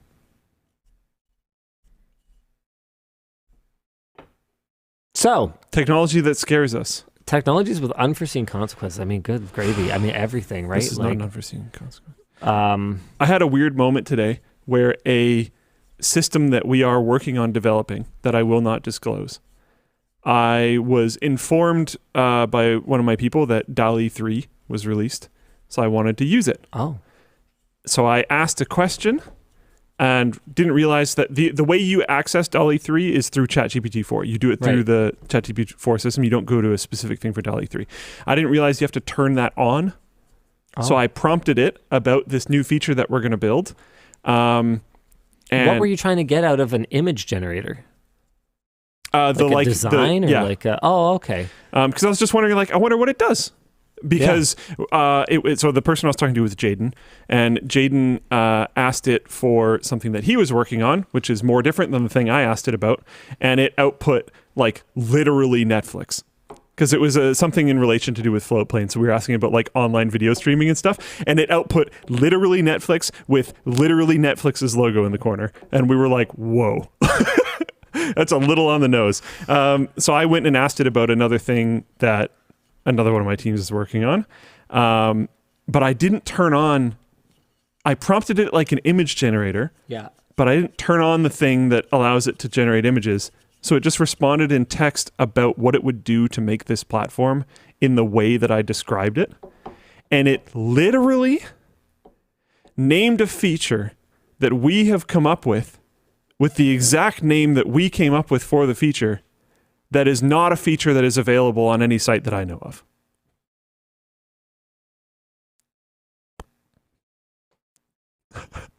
I like literally sat there with a shattered brain for a little while. It's like, are you kidding me? This is nuts. And like, you know, I can see why you're keeping this super secret right now. yeah, as you've seen on LTTStore, and as you've seen sometimes if you've heard the naming of things from my teams as well, this is not just an LTTStore thing. Sometimes our naming schemes for things are not necessarily the most creative. So it's not like Wood controller. What do we call it again? controller ornament, I think. So it's not the most creative name in the world. So it's not like impossible that it could have come up with it, but it's still like, whoa. It came up with this feature idea, despite it not being a thing that people do. And it's named the same way that we named it. Very interesting. Yeah, I was reading Buddy, some guy, I forget his name, but released a book about how humans have no free will because we are basically just, a pot of chemicals and, impulses and all that kind of stuff. And you talking about, how easily we can be sort of predicted, I guess, in this way. I don't know, it adds a little bit of my whole this is a crazy rabbit hole to go down, but my whole thing is you need to actively influence your future actions, if that makes sense. You need to influence your future actions now. Like so you need your to future chemistry. You need to take the right steps now so that you'll do automatically the right things later. But you'll only take those steps now if you are sufficiently motivated to take those steps now. You gotta be nice to future you. Yeah. We're not going to get into that today. Yeah. Yeah, I think your past actions are almost more impactful than your in the moment decision making at times. Anyway, that's an interesting take. Thank you for sharing it. Yeah, moving on. 2 more topics Dan asks for. Twitter will be charging new users a $1 per year subscription in New Zealand and the Philippines in what they are calling the Not a Bot program. Let's go. According to Twitter, the subscription would bolster their already significant efforts to reduce spam, manipulation of our platform, and bot activity. I wonder how that's going for MMO platforms. These users will also need to verify their account with a phone number. This is a quote here. New users who opt out of subscribing will only be able to take read-only actions, such as viewing posts and watching videos. It is unclear from the announcement why the rollout is only for these 2 specific countries, but I am going to say something that sounds like it's going to be very unpopular and say this seems like an effective, if maybe even if it has the potential for unintended consequences, idea. XtremeSystems.org is an old school overclocking extreme cooling forum. The second I originally read this topic, however many days ago it came out, because I knew about this one happening, I immediately thought about Extreme Systems. So Fugger, the site admin. What a name. Yeah. I don't know, whatever. Basically, old school legend in the extreme cooling and overclocking scene. Just couldn't keep up with the amount of spam and crap on the forum, and eventually, for all new signups, so it wasn't for existing accounts, for all new signups, implemented a $1. I think it might have even been one time. I don't think that it was a subscription. Don't quote me on that. But implemented a sign-up fee and said that it immediately and forever eliminated spam from the site. The only problem with that is that as far as I can tell, basically none of you know what XtremeSystems is because it's pretty much a ghost town over there. They do still have a small community from what I can tell. I haven't signed on in quite some time. I almost never see anything linked there or anything like that. Maybe, yeah, look at this. Hey, they're still kicking. XtremeSystems.org. Yeah, here it is. You have to register before you can post. Click the register link. About registration is a $1 to post on this forum. Let's see. Virtual and augmented reality. Last posted August 24th, 2020. Ooh. Okay, but here's something more recent from a couple weeks ago. Yeah. Okay, it's pretty slow. I'm trying to think. What were some of the more active? Okay. How many? Just Control F 2023. Yeah, most subforums have been posted in this year. Some of them are not visible if you're not signed in. Oh. So that's something to watch out for. Like I think there's some just chit-chat ones, but you can just tell there's things that generally have not been kind of looked at in a while. I don't think anyone is looking for information about 8-bit motherboard support in the last 10 years, 13 years. To be clear, I don't know what path would have worked better for them. I loved that community. I learned so much of what I know there. Super, super knowledgeable people. Really, really passionate community in its prime. Shout out Martin's Liquid Lab. But I understand they had a problem. With spam and bots. I mean, we run into a lot of the same things on the LTT forum, and maybe it was just kind of it was too niche for them to have a large enough moderator team to handle that stuff without battening down the hatches, something down the hatches. I think that Twitter is probably going to run into a similar situation if they roll something like this out more broadly. I doubt that those particular countries are, an especially large source of scammers and spammers on the platform. What I suspect is that they're just small markets where they can run this test and see if it's effective in any way for some period of time. But I suspect we already know what the conclusion is, and that is that this will be so damaging to overall user engagement that any upside, which would be a reduction in bots, for real, I think they would see a significant reduction in bots. Any upside would be outweighed by the loss of momentum on their platform that keeps Twitter still relevant after all this time. Like I go on it far less than I used to, but there are certain things that Twitter is better at than anything else. Like the SSniperwolf controversy that happened over the last week. Have you heard about this? Vaguely, yeah. She doxed someone or something? Yeah, she literally went to Jax Films' house and posted a video in front of it asking her... criticized him or something? Or other way around, sorry? Yeah, because he called her out for just being a reaction streamer, which has become very controversial over... pretty much since the WAN Show, where we talked about launching a React channel. Like Dark Viper was already kind of interesting. Dark Viper was already talking about it before that, but I feel like a lot of momentum has picked up in that time, which is Isn't sort of that funny. like literally what To she be clear, does, though? I am not saying that it's because of us. I am just saying that the timing is very interesting. By the way, I found a fatal flaw in this product. I managed to rip through the little loop already, so we would probably have to embed some kind of reinforced material in the loop part of it, which is going to complicate the shooting the molds. And see, this is how every product we develop ends up taking a year or two. Because you break it.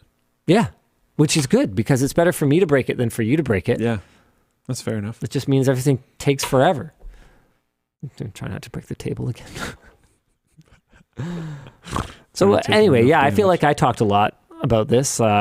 Any thoughts? Oh my God, Sebastien, not Linus, in Floatplane chat. One of our people who works in the engineering department. I don't know if he's technically an engineer because that's a protected term in Canada, and if you use it wrong, engineers get mad. Very, very mad. Yeah, he might be an engineer. I don't know. Doesn't matter. He does engineering things. He says that prototype is full of bubbles. That's going to make people mad too. And made in 30 minutes. Okay, Sebastien, I get it. He is a strong proponent of this particular Sebastien, product. how long is it going to take, do you think, for one of these to wear out to the point where bits are going to fall out of them? Ooh. Honest answer is only Sebastien. When it's not made in 30 minutes and doesn't have bubbles in it. Yeah. When it passes QC. Yeah. In the meantime, while he responds, I don't care about anything that happens on Twitter. I find it all hilarious. I found it hilarious when they changed their name to X. I find this hilarious. If this kills it, I'll find that hilarious. If this makes it boom in activity, I'll find that hilarious. Okay, that's just fair. Everything that happens, I think it's funny at this point, which is... I am happy that I feel this way because I think it is just so much better. I don't know. I think it's funny. They're going to start charging people to use the site that people hate the most. That's hilarious. I don't think it's going to work. I think it's wild how Mark Zuckerberg has, in my opinion, been probably the biggest beneficiary of Twitter turning into even more of a flaming dumpster fire. And I'm not even talking about threads. I'm just talking about just in general. how broadly hated he was. Yeah. And how it now the internet to be, seems to like him. It seems to be turning around. Yeah. The guy who said when people shared their information with him through making Facebook accounts, he called them effing idiots. People like that guy. Well, it's all really relative. Interesting. It's all relative. Yeah. You don't have to be a good billionaire. There's a you just bigger have to bad. not be the worst one. Yeah. Because there's only enough attention and focus to go around. Pretty much. Very interesting. But yeah, I don't think this is going to do anything. I think you don't need to look any further past bots and MMOs to see why. These bots are buying accounts and paying active significantly more subscription dollars than $1. I disagree. If there is a form of monetization to be had, the bots will go for it. There is state-funded money behind bots on true. Twitter. Okay, that's They true. do not care about $1 subscriptions. Speaking of which, okay, this is something that I asked for to be in the doc this week. Did it not end up in here? Did they not put in my thing? Dang it. Yeah, it's not going to change much. It might change some things. I suspect, hilariously enough, it might get rid of the really bad bots, but it's going to keep the really good ones, which might actually increase the effectiveness of the good bots. Because if people are more trusting of the platform because they believe there are less bots or no bots, they'll believe the good bots more. So, I don't know. Okay. Speaking of bots, I had a really interesting experience. I'm sorry, I'm changing the topic here a little bit. I was for some reason trying to find information on that Huawei Mate 60 with the new Kirin 9000S processor. So this is that all China all the time chip that allowed Huawei to launch a purportedly flagship tier, or at least premium-ish tier smartphone. So it's apparently, according to some experts, according to HotHardware, 14 nanometer grade in terms of the technology, even though they are claiming that it's a 7 nanometer node. It seems more in line in terms of performance with 14 nanometer ish. Or I mean, maybe not. Maybe it's just kind of a not as good 7 nanometer design. I don't know. Doesn't matter. The point is, I was reading about it, and I wanted to see, okay, what do people think is kind of, what's going on? What do people on HotHardware think? And this was one of the most brazen, blatant examples I think I had ever seen of bot activity, just obvious bot activity outside of a major site like Twitter. And it was really eye-opening in terms of how the Chinese propaganda machine works and how broadly it is trying to influence opinion outside of the obvious targets, I guess. Because I don't generally delve into the comment section that often. But look at these comments.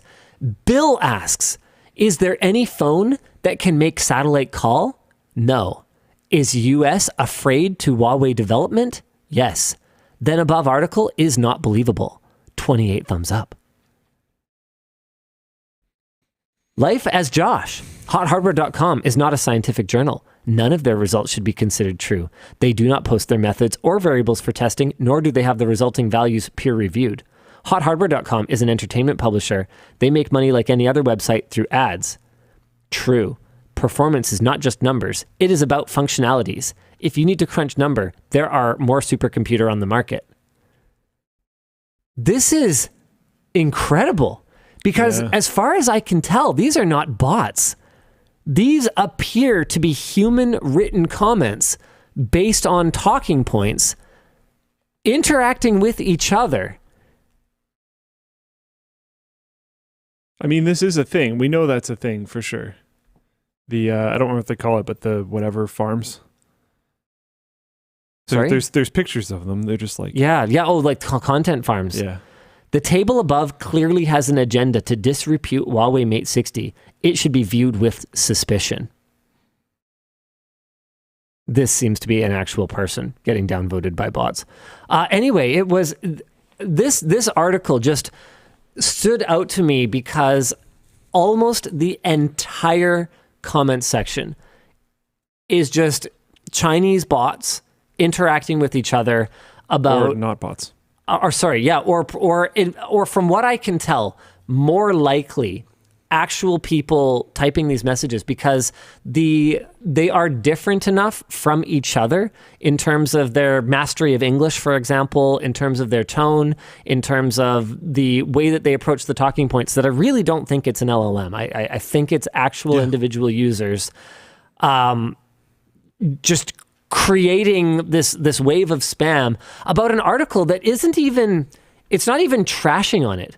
Like, if you look at the article itself, this is what's really kind of mind-blowing to me. If you look at the article itself, it's pretty objective. Here's what it is. It has some semi-custom ARM cores. Here's the benchmarks relative to some other phones. They're not trashing on it, but they are calling out things that are not true. Huawei talks a lot about AI and machine learning, but we found little to no optimization for machine learning. The GPU doesn't do particularly well. The performance, it can't compete with the latest mobile SoCs or even many that are years old. Still, we're impressed that the Kirin 9000S exists at all. In a few years, their domestic chip manufacturing has ramped up despite lacking access to Western technology. It's a pretty balanced, positive even article talking I'd about say. the future capabilities. But somehow this ended up on the hit list and just got dunked on. yeah. And like, okay, I just want to make it clear, like, this, guys, it wasn't just like 4 or 5 messages. Like, it goes on for quite a while. Like, this is a pretty poorly written comment, but is probably not from a content farm. Yeah, pretty much. Okay, some of these are newer. No mention of satellite link in the article. That distinguishes Huawei from the rest. Anyway, all right. Sorry, this is a totally unrelated thing. What's up with the satellite link? So we can do satellite calls? Yeah, it might have some kind of satellite calling. phone? Apparently. I mean, look, the system works. Yeah. We are now investigating the satellite calling functionality of the Kirin 9000S. I mean, I don't care about it, but it might have it. But now you're learning about it, and you are broadcasting it to X amount of people. some number of people. Floatplane doesn't have a viewer count. Got him. Get owned. Don't need it. Fine. Every time I bring this up, he's like, "Do you want it?" And I'm like, "How long will it take? How much will it cost?" A lot. And I'm like, "Okay, forget it." Yep. Sounds good. Yeah, that's kind of how that goes. Nice. Also won't be accurate because getting around ad blockers is really annoying. Yeah, that's fair.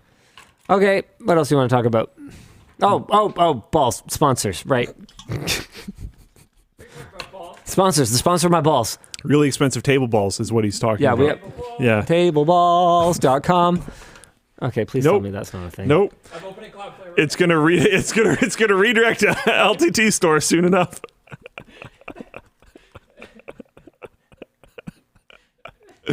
Tableballs.com. Woo! Oh my god. I'd hate to think of what you would find on that site. Don't go there. If someone made that like an actual curated site for buying ornamental table balls, that would be peak meme. It ain't $1 million business idea, but it's maybe $1,000 business idea. So Yeah. great. Yeah.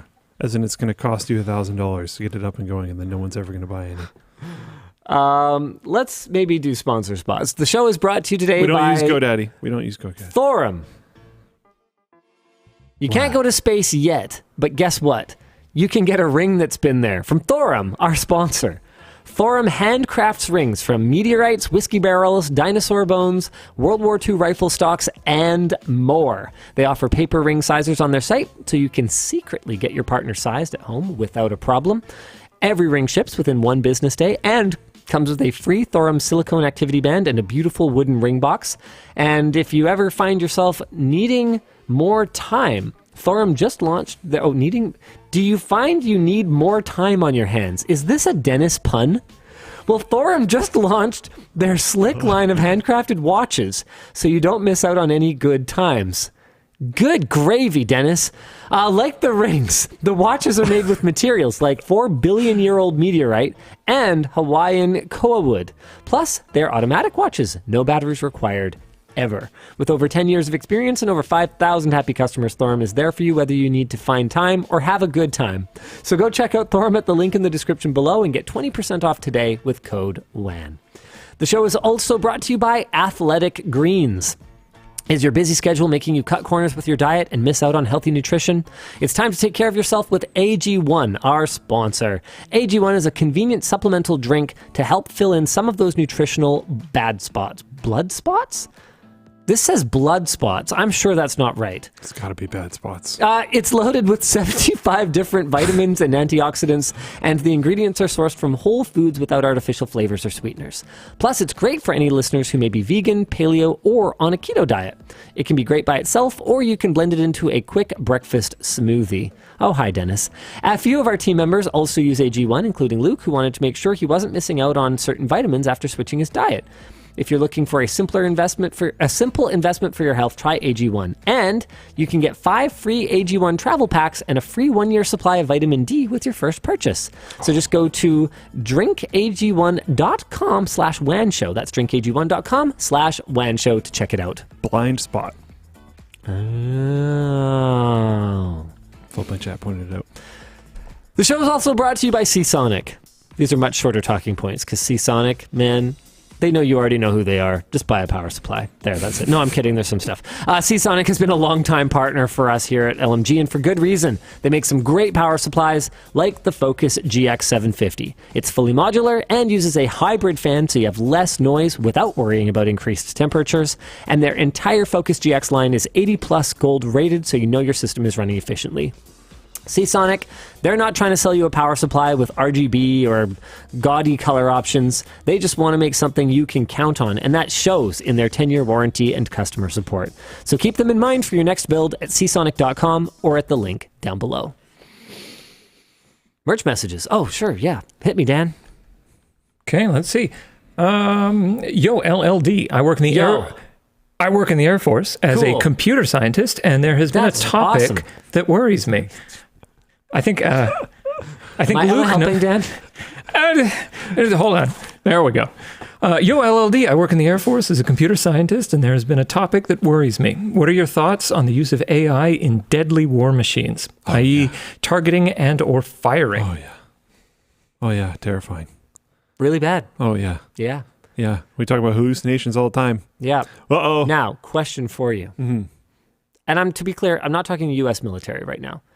Given the prevalence of drug use in militaries around the world, what are the odds of an AI hallucinating versus a soldier? Wow. Topics we should not go deeply into. But is valid. Not entirely wrong. Shake hands. There you go.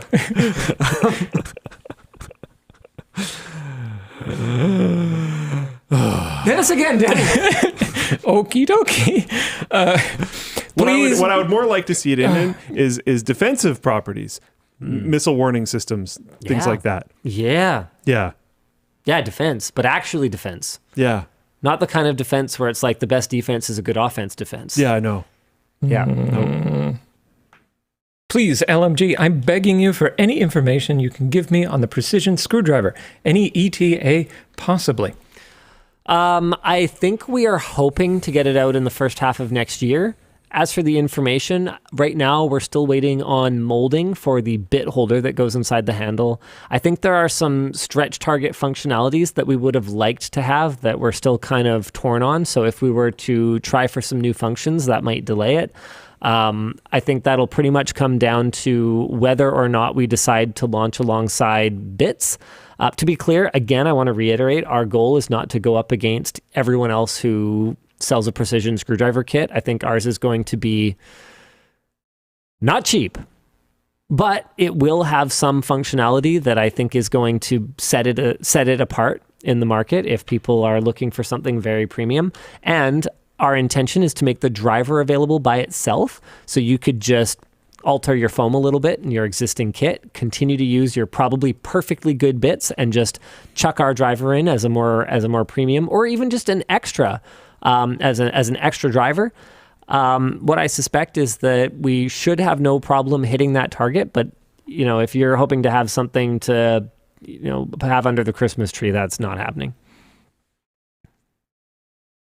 What technology would you like to see in motorcycle helmets or bikes themselves? I'd like to see better heads-up displays in visors. I mean, yeah, that's the most obvious one to me. I think, on the subject of things that AI could potentially be really good at, I don't necessarily need my vehicle to operate itself for me, but if it could provide helpful advice, particularly with respect to defensive driving, I think that that's something that we could all benefit from. If everyone was driving more defensively, if you're not familiar with the term, defensive driving refers to a driving technique that minimizes the risk of a collision or a mishap by taking proactive steps to prevent them. So rather than reacting to something bad that happens, trying to keep yourself perpetually in a position where it would be more difficult for something bad to happen. It's not always possible, but an example of a defensive driving technique that I use on my motorcycle is that I will almost always avoid being next to a car. If I can not be next to a car, especially at speed, and at speed is the time when it is easiest to avoid it, because you shouldn't be bumper to bumper ripping down the highway at 60 miles an hour, 100 kilometers an hour, right? So I will make sure if I'm passing someone, if I have to be next to them, I am going to give them a wide berth. I'm going to go as far around them in my lane, so I have the buffer of the space beside them in their lane, plus the space that would be beside a car in my lane, plus the width of a car. I have all that buffer if they decide to suddenly change lanes because they don't see me. They shouldn't hit me in time. I tend to... Okay, and this might just be being like an motorcyclist, but I tend to pass quickly. So I will check, make sure you're not signaling, make sure you're not doing anything, and I don't hang around beside someone any longer than I have to. And then I will put myself in a position where there's absolutely nobody next to me on either side. There's a ton of examples of that. And I think that even people who want to operate their own car or don't have a car that operates itself, whether it's due to lack of cameras or whatever the case may be, I think that having real-time coaching for how people could drive more defensively would be enormously beneficial. Oh, yeah. Maybe actually, man, yeah, how have we never talked about this before? What a great middle step that would be.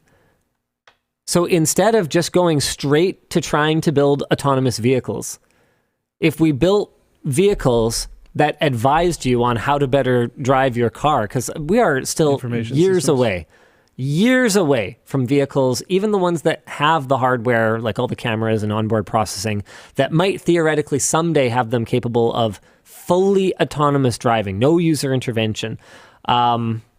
We are years away from them actually needing no user intervention. I think that'd be a super cool way to use it in the meantime. Yeah, WAN Show Bingo Chronified says, what about a blind spot indicator that tells you if you're in someone else's blind spot? Yeah, that'd be or just if there's super cool feature. Not necessarily a reckless driver, because we don't necessarily want these systems like stating that people are doing things that are illegal. But if they're like, there's a high-speed vehicle approaching from behind and you're on a bike, that'd be nice to know. Yeah, or I noticed the car in front of you is swerving all over the lane. The operator may be impaired in some way. Maybe Keep your give distance. them a little bit of space. Yeah. That's a big one. I look for that all the time. There was literally on my way to work today, there was a big lifted truck that was just constantly, listing to the right, tire goes off road and they go, whoa, and they get back in their lane. And they did that over and over and over and over again. I just sat way back because I was like, I'm just not going to mess with this. It feels like there's a pretty high chance you're going to crash, and I don't want to be right next to your vehicle when it happens. I don't know. Oh, more topics. Cool. Yeah, let's do topics. What do you want to talk about, Luke? Well, you told me not to read the doc, so let me scroll through this real quick. How about the terrible, no good, very bad King Kong game? Yeah, what the heck?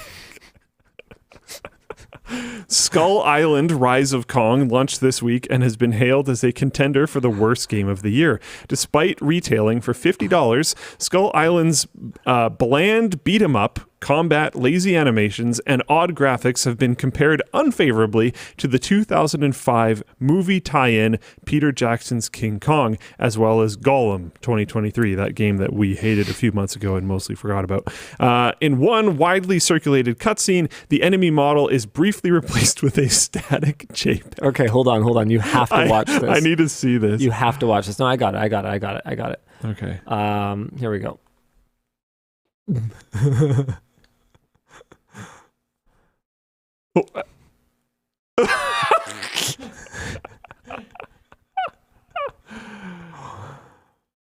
What is happening? This actually looks like it's from 15 years ago. Yeah.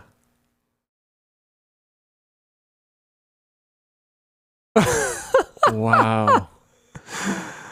No way. The rock smash there is. I know. Aren't they not coming out of where the ground would be either?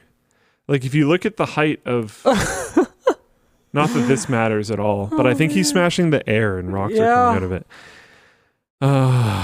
Anyways, a long-form gameplay walkthrough posted by MK Ice and Fire shows repetitive combat over a short, endless loop of generic bongo music. An early cutscene interrupts a playable character landing on the ground, causing an impact sound to frantically repeat over and over again during the cutscene. Wow.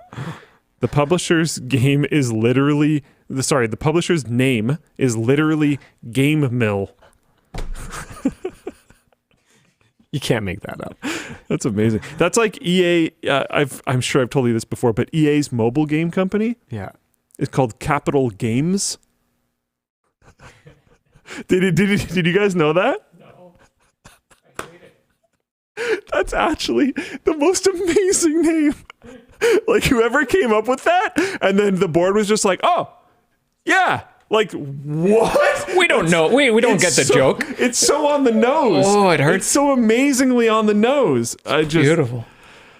Oh, wow. Anyways, Our discussion question is, how is it that veteran IPs keep having these terrible video game tie-ins, especially when they've done good ones in the past? Yeah. Is this just people not understanding that gamers are not just going to buy whatever shovelware you crap out? I don't know. Like, how does something like this go from discussion to green light to development milestones to release? How is that even possible? Honestly, I didn't understand this. I saw this very shortly in my Google News feed earlier this week. But I thought people were just mad because like the graphics weren't great. And they're really not. Well, yeah, but I just saw a still screenshot of the King Kong character, and I was like, yeah, but like, I don't really care that much. Like, it could just be stylized that way, and maybe the gameplay is good, but no, apparently not. Yeah. I'm just reading Steam reviews right now. I wonder what the positive ones are. You know a game's a banger when it's called monkey.exe and has the stock Unity image. I don't know if I believe this. I can't read it. Harambe died for this.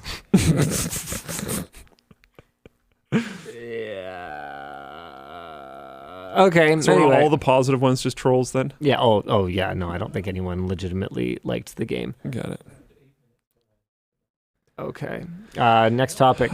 AMD anti-lag ban update. Last week, there were widespread cases of players in multiple video games getting banned due to AMD's new feature, Anti-Lag Plus, triggering their anti-cheat systems by detouring. Dyslexia is really fun sometimes. By detouring engine.dll functions. This week, AMD withdrew its latest Radeon driver, promising to fix the issue. Anti-Lag Plus is designed to reduce latency introduced by AMD's Fluid Motion Frames feature. Discussion question. What's more surprising, that AMD didn't see this problem coming, or that the massive rat's nest of interacting drivers and software programs necessary to run modern games online works at all? I think the second one. All of the modern world is stunning how it tends to function. It's kind of wild. Not just tech, but even just like shipping things. Crazy. It's amazing that you can just ship something and it arrives somewhere at some point. that's actually nuts. Like, I don't know. The fact that it's as reliable as it is I don't know. Kind of blows my mind sometimes. Yeah, I feel like people really do take these kinds of things for granted. Did I send you that user comment that someone posted on the Secret Shopper video that was basically like, cringe, imagine charging for shipping in 2023. And I was like, everyone is charging you for shipping. Yeah. It's just a matter of whether it's baked into the product cost or whether they are transparently telling you how much of it is product cost and how much of it is shipping. That's literally the only difference. There is no free shipping. Shipping is Who do you think pays the person who walks to your door with the thing? What about all the other touch points from when that was shipped? And it could have been a European. I did notice a lot of Europeans were outraged by the cost of shipping. Okay, not everywhere has everybody like smashed densely, together. like densely packed in together, like in Europe.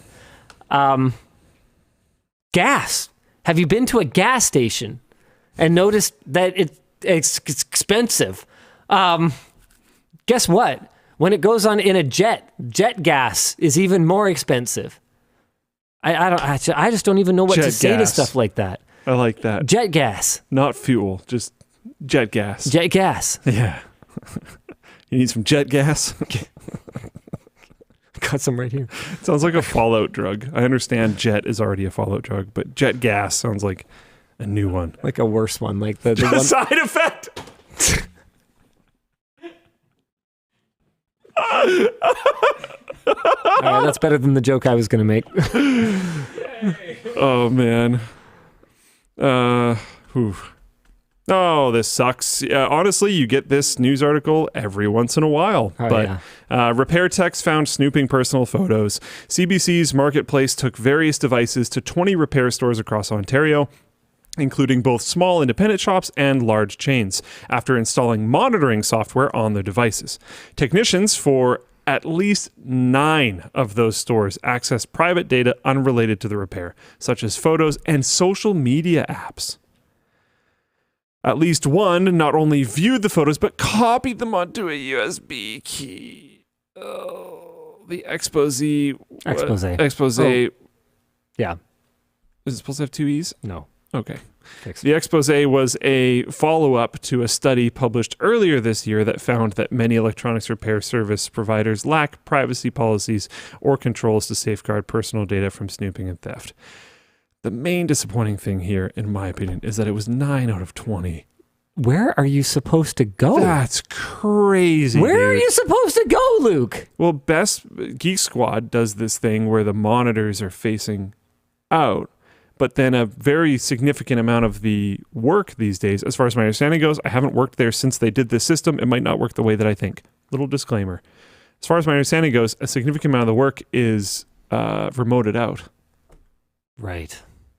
So you have no way, if it's not occurring in the store, then yeah, all bets are off, basically. Yeah.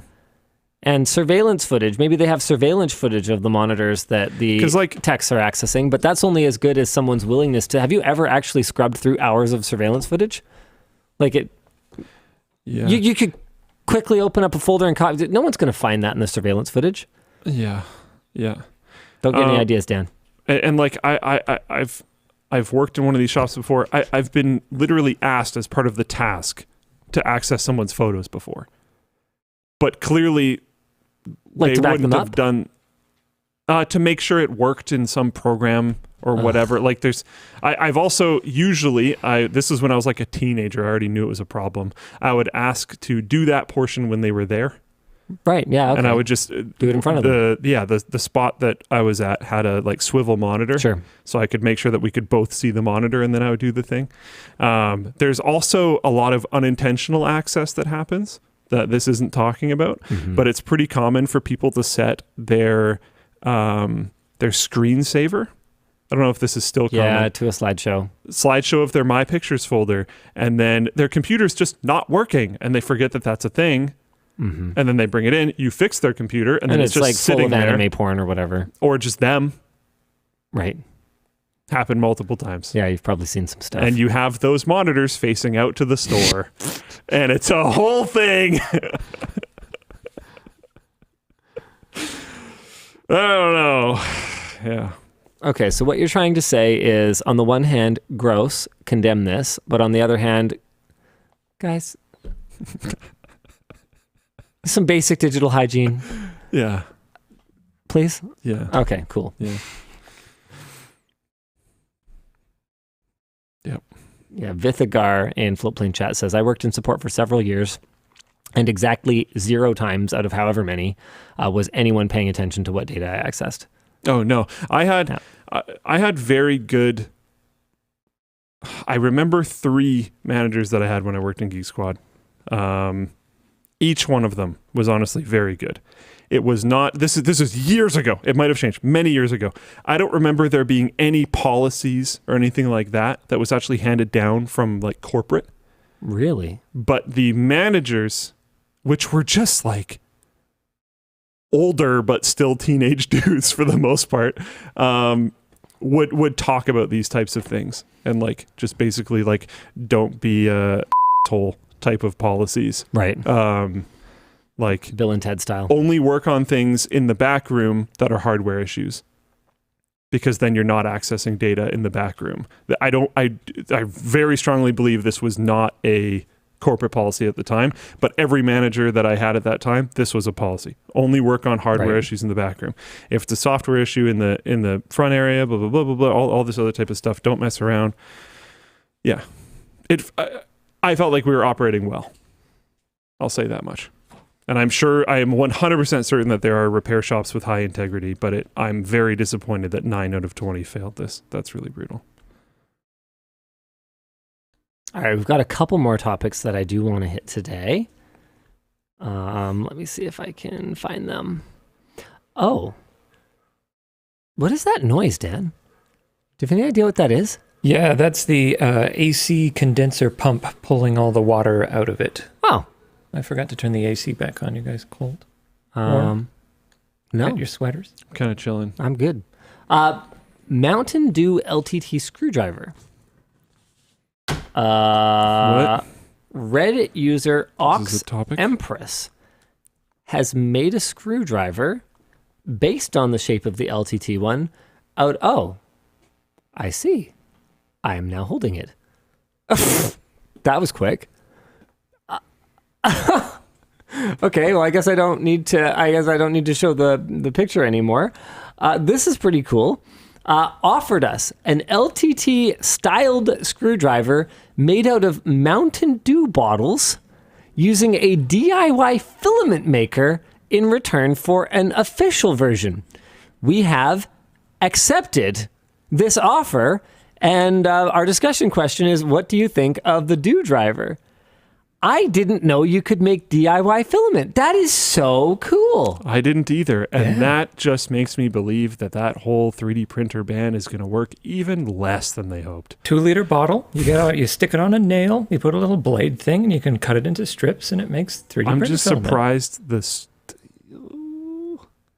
is it specific enough? Does it have to go through more of a process than that? Yeah, you got to kind of do an extrudy thing, but it's like actually really workable. It's very similar types of plastic. That is so cool. That's amazing. You can kind of see there's some discoloration around in the middle because it's not like absolutely pristine and pure. Yeah, but like that That's is amazing. 100% recycled. It's a screwdriver handle. Honestly, the color shifting just makes it kind of like look cool. It looks better, and Yeah. you can mix and match. Like if you want to feed some. yeah, it's like the uniqueness of a wood grain or something like Yeah, that. like it's just Exactly. cool. I don't mind that at all. Exactly. If anything, that's a feature.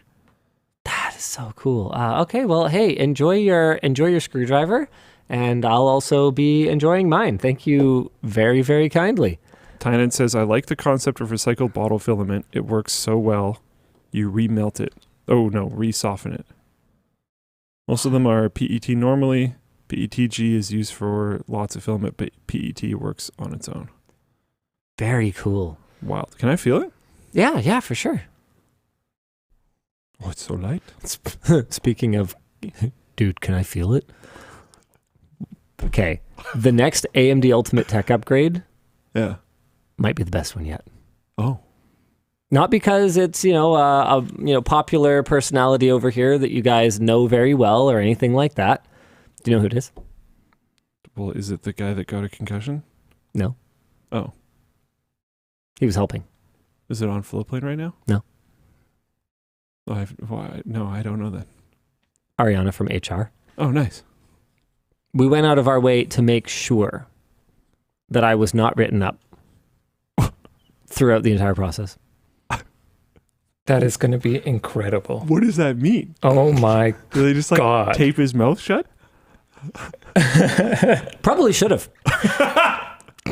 That sounds like assault. Did you end up? No, did we ask him to do it himself? Does that work? I don't know. Coercion. Ah, darn it. Yeah, it's going to be a good one. It's going to be a good one. It's going to be worth the wait. Actually, I think it's not the next one coming to the channel. The next one coming to the channel is the customer care supervisor for LTTStore.com, Adam. So that one's on Flowplane. Is that one on Flowplane? Yeah. Okay. So yeah, no, the next one is going to be weeks away because it's shot. We shot it on Wednesday, I believe, this week. So it'll take a couple weeks in editing and need brand approval and blah, blah, blah, blah, blah, and sort of tedious stuff. But it's shot. It's going to be amazing. Look forward to it. I also suspect that there will be Oh, no. some bloopers on Floatplane. It's on that. Oh, it's available to the ECC squad. I didn't know if we were saying that publicly or not. Yeah, which is why I we've showed talked about the ECC squad. Yeah. So Yeah. it's in ECC squad territory right now. Yeah, so they get earlier access to videos, and they tell us if they notice anything that's wrong with it. We talked about this after the production break. Yeah, no, ECC Squad's not secret at all. Okay. Yeah. ECC is error correction and checking. It is a reference to RAM, obviously, but the acronym still works. Yeah, it totally does. All right, I think there's like one more. Yeah, Valve gives a peek into its recommendation algorithm. They released a video presentation last week explaining Steam's recommendation system, which is a mix of algorithmic visibility and curated featuring, with the former being personalized. So featured, recommended, discovery queue, curator recommendations, and the latter shown to everyone, like special offers. These special offers are primarily decided on the basis of revenue. Quote, when a bunch of players are spending time and money on your game, it's a really strong signal to Steam that it could be interesting to other players too. If you're looking to be part of a midweek or weekend deal, you're going to need to be in the top few hundred best-selling games on all of Steam. According to the presentation, Steam's algorithm does not favor recent over old titles. Could have guessed that. Yeah. Doesn't highly weigh store page traffic and only downweighs negatively reviewed games if they are below 40% positive. Whoa. That's interesting. So you have to have pretty negative, really bad game for it to affect its algorithmic positioning. Wish lists do affect the popular upcoming section prior to a game's release, but early access releases don't drive visibility on an algorithmic level. According to Valve's business team, Steam doesn't sell ad space on its storefront because they don't think the platform should be pay to win. And that Steam's level playing field and recommendation system leads to surprise hits emerging organically, such as Pseudo Regalia and Dave the Diver. This is really cool. We talked a ways The back. platform shouldn't be pay to win, but if people spend money in your game, it algorithmically wins. Yeah, well, Because they want you to spend money in the game. But that's so not if you paid have by the developer. monetization options that positively influence Steam. Sure. I get what you're saying, but they mean the platform exposure itself is not pay to win. And Unless you build systems into your game that positively influence sure, but Steam. okay. I think you're kind of being like that about it. A little bit. Yeah. Okay. Good. But what's interesting about this is we talked a few months ago about the general infication of the internet. And Steam has definitely resisted this. they have resisted. I will 100% give them that. Resisted. They have definitely participated in some of these. Some of this, getting past your customer first mindset into a profits first mindset. But it could be so much worse, and it's not. Philosophy, I hope it survives. Because Amazon is such a great example of this. Used to be so bad. great to shop on. It's atrocious. It is. I don't browse at all anymore. I used to. I don't. At all. Even when I want to shop on Amazon, it's not worth it. Like, we've done streams in the past on Prime Day, for example, where we are actively looking for deals, and they are there in a lot of cases, but they're so hard to find. That's why you need someone doing a Prime Day stream to show you where anything good is. Yeah, I used to. I don't like buying from Amazon because I don't like Amazon. But I used to shop on Amazon and then try to find if I could find that thing somewhere else, because shopping on Amazon was just so much of a better experience, and that's just not true anymore. Yeah, Dr. Gizmo in Twitch chat says they don't need ads, they get revenue from game sales. Yeah, Amazon gets revenue from selling the product. Yeah, obviously. But they charge for ads anyway because they're at this point where all they care about is shareholder returns now. Whereas in the early stage, all they cared about was customer acquisition. Yeah. And it's this great article that I forget where it is, but it basically talks about the infication of everything, and lays out in really easy to understand terms how this life cycle, why this life cycle, what this life cycle is of especially internet brands. And maybe part of the reason it's so focused on internet brands is because we see this evolution happening so fast, from a focus on the customer to, I forget what the 3 stages are. It's like customer, employees, and then shareholders or something. I can't remember, but it's, customers, then partners, then shareholders. So first, Amazon was all about customers, and it was all about just the best possible experience to the customers. Screw you, partners and shareholders. You make no money, and whatever. And then it was all about partnerships. You grow. We've got a customer base that you want to access. Let's get huge. And then you're huge, and you go, okay, time to make money now. Turn on all the money spigots. It's a really good article. Yeah. All right. Is it time for WAN Show After Dark? I think it's time. There's new Threadrippers coming next month, which is really inconvenient for me. We already shot Compensator 4, and they weren't out yet. I guess as long as we release the video before they launch, then we should be okay. That could be part of the point of Compensator. Well, no, because I specifically talk about Threadripper and how AMD and Intel have both abandoned the HEDT market, so we're going to have to shoot a pickup or something.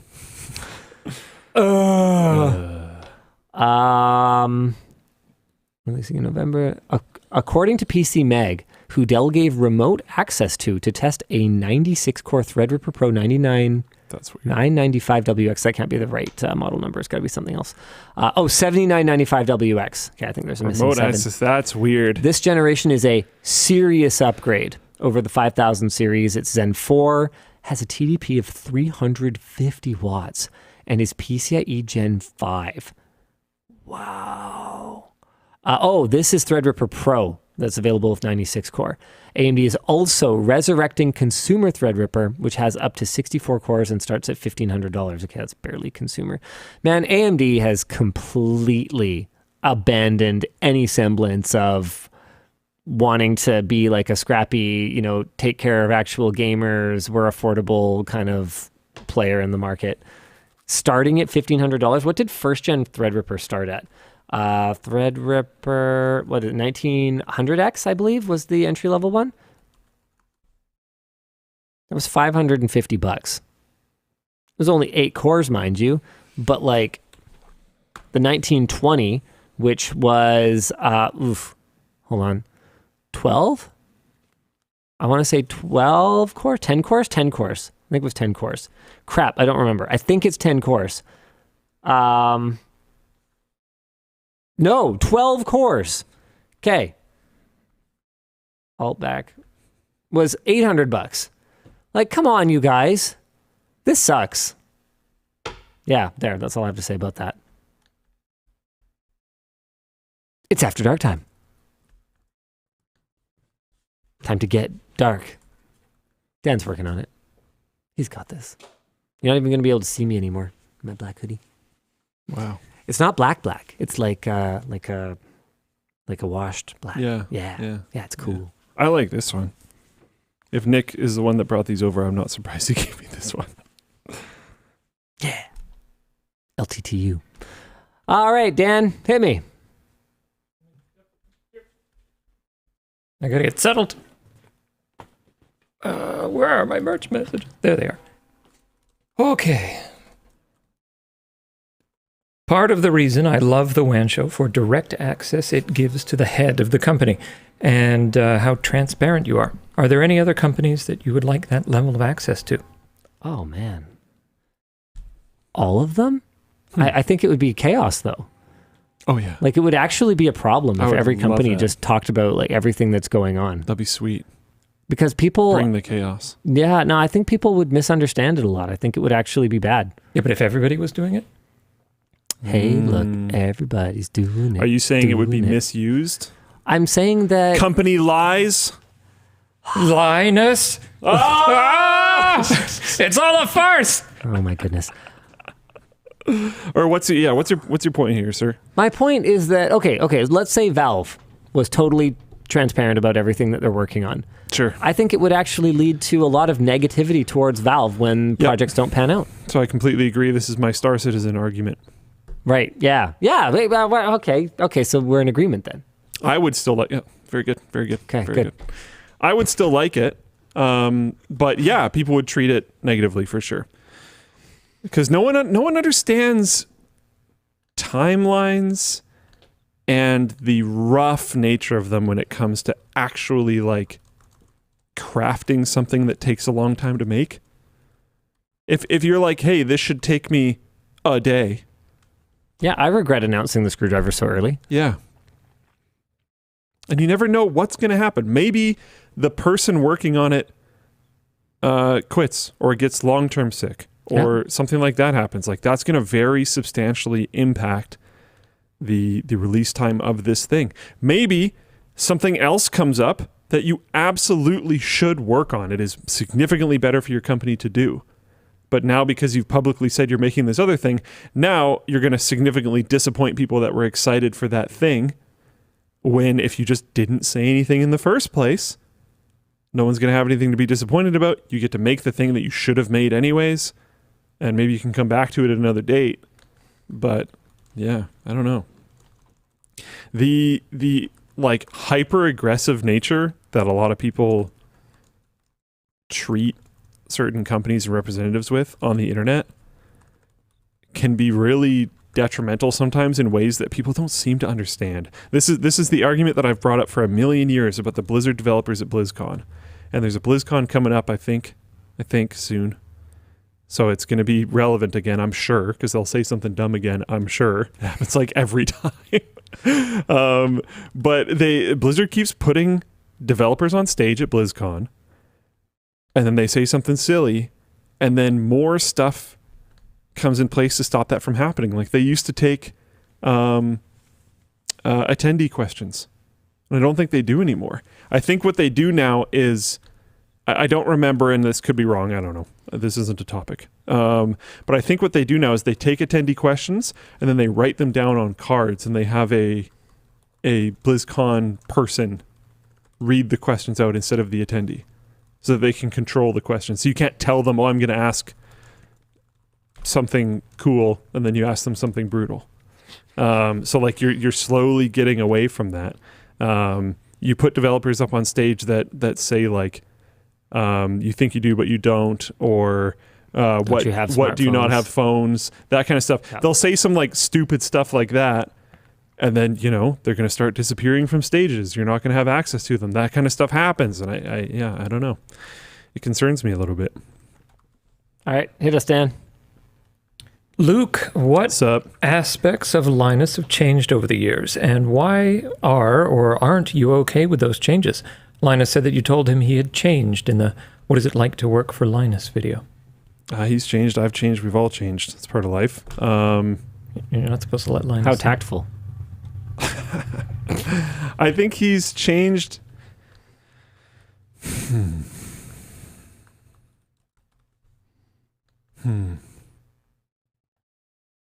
I'm just straight up not going to talk about all of this. I'll talk about some of it though.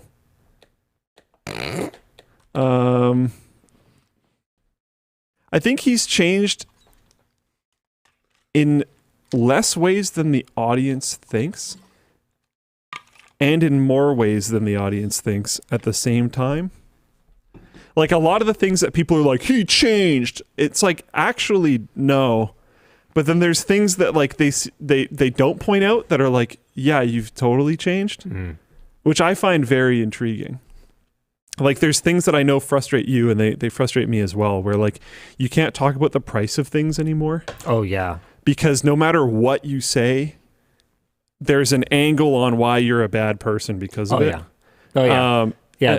Have we talked about that on the show before? I don't know.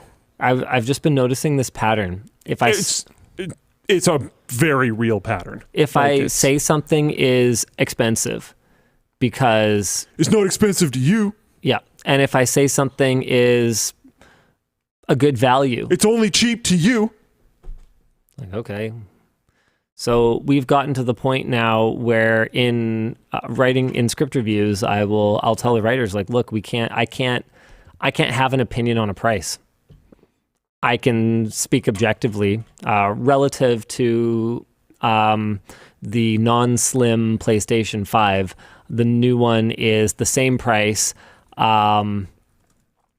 and it's clear that Sony is increasing the price of the all-digital version without increasing it by having it be more, and then also it costs more to upgrade that one to the disc one with the new modular thing if you get it after the fact, or whatever it was that we kind of discussed last week. I don't remember the exact details. But if I were to just say, yeah, that drive upgrade is cheap. Because you know what? I think for a first-party accessory for a console that has the kind of utility that a Blu-ray drive does, and giving the kind of flexibility that it does to buyers to get something at a lower price today, but also be able to add that functionality later, I think it's very reasonable. But there's always going to be a way to twist that around. Or if I say, hey, Facebook Marketplace is full of cheap GPUs right now, it doesn't matter what the context is for that statement, right? It doesn't matter that I'm talking about it in terms of, relative to what you can get brand new in a retail store, or relative to what we were looking at 6 months ago, a year ago for GPU pricing. It just seems to get twisted around on me, and it's I don't really get it. I get it, or I do get it. I have money now. I don't worry about buying a GPU. That is that's not a concern in my life.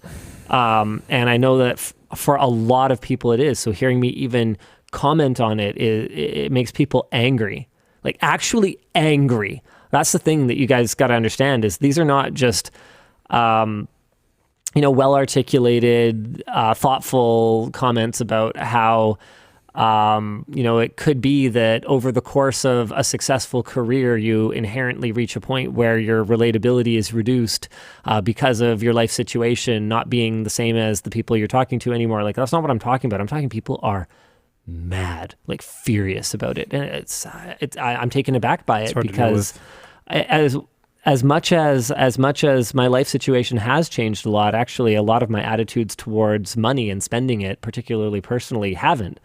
I've definitely allowed myself to loosen up a bit. Obviously, the car was a huge example of that, but I still wouldn't even begin to consider spending $7 on a beverage. And that's, you know what? I can. $7, and this is going to get turned around on me, I'm sure, but $7 means nothing to me. Absolutely nothing. I could spend $7 on a beverage every day for the rest of my life. I wouldn't notice it. But that's not my approach. That's not my habit. That's not how I feel about it. That's not how I was raised. That's not how I lived most of my adult life even. And I don't foresee it changing anytime soon. Like, to me, when I see anyone who isn't a high net worth individual spending that kind of money on a drink, I am floored. And you know what? I get it. People get enjoyment in different ways. That just is, I just couldn't possibly enjoy it. Every sip is like nickel. Like I can't lose it. I can't lose that.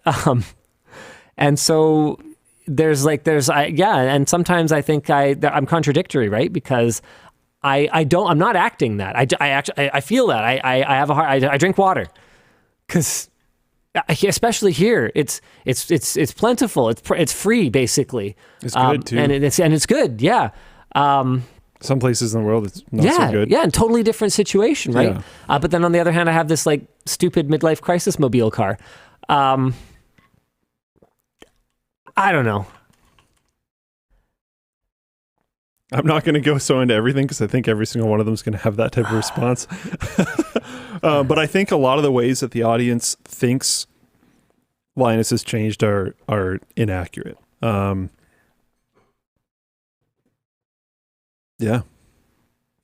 I don't know. And I think a lot of it is very natural aging things. I got to do my thing. Yeah. Got to do my thing. I don't think it's a big deal. I don't think he's changed in... If you had changed in ways that I thought were like really bad, I just wouldn't be here. Yeah. I know that. So like... Checks and balances, baby. I would like to think I have also changed. I think I have in actually a bunch of ways. Oh, definitely. I've probably changed more than you. Maybe?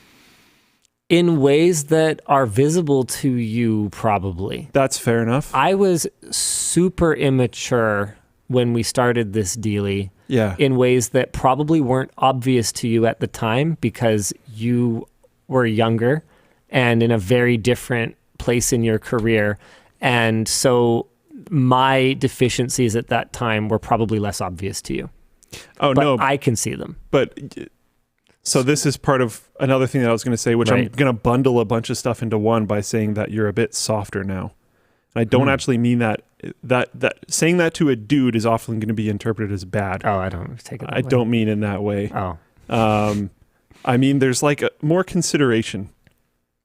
I take my time more. Yeah.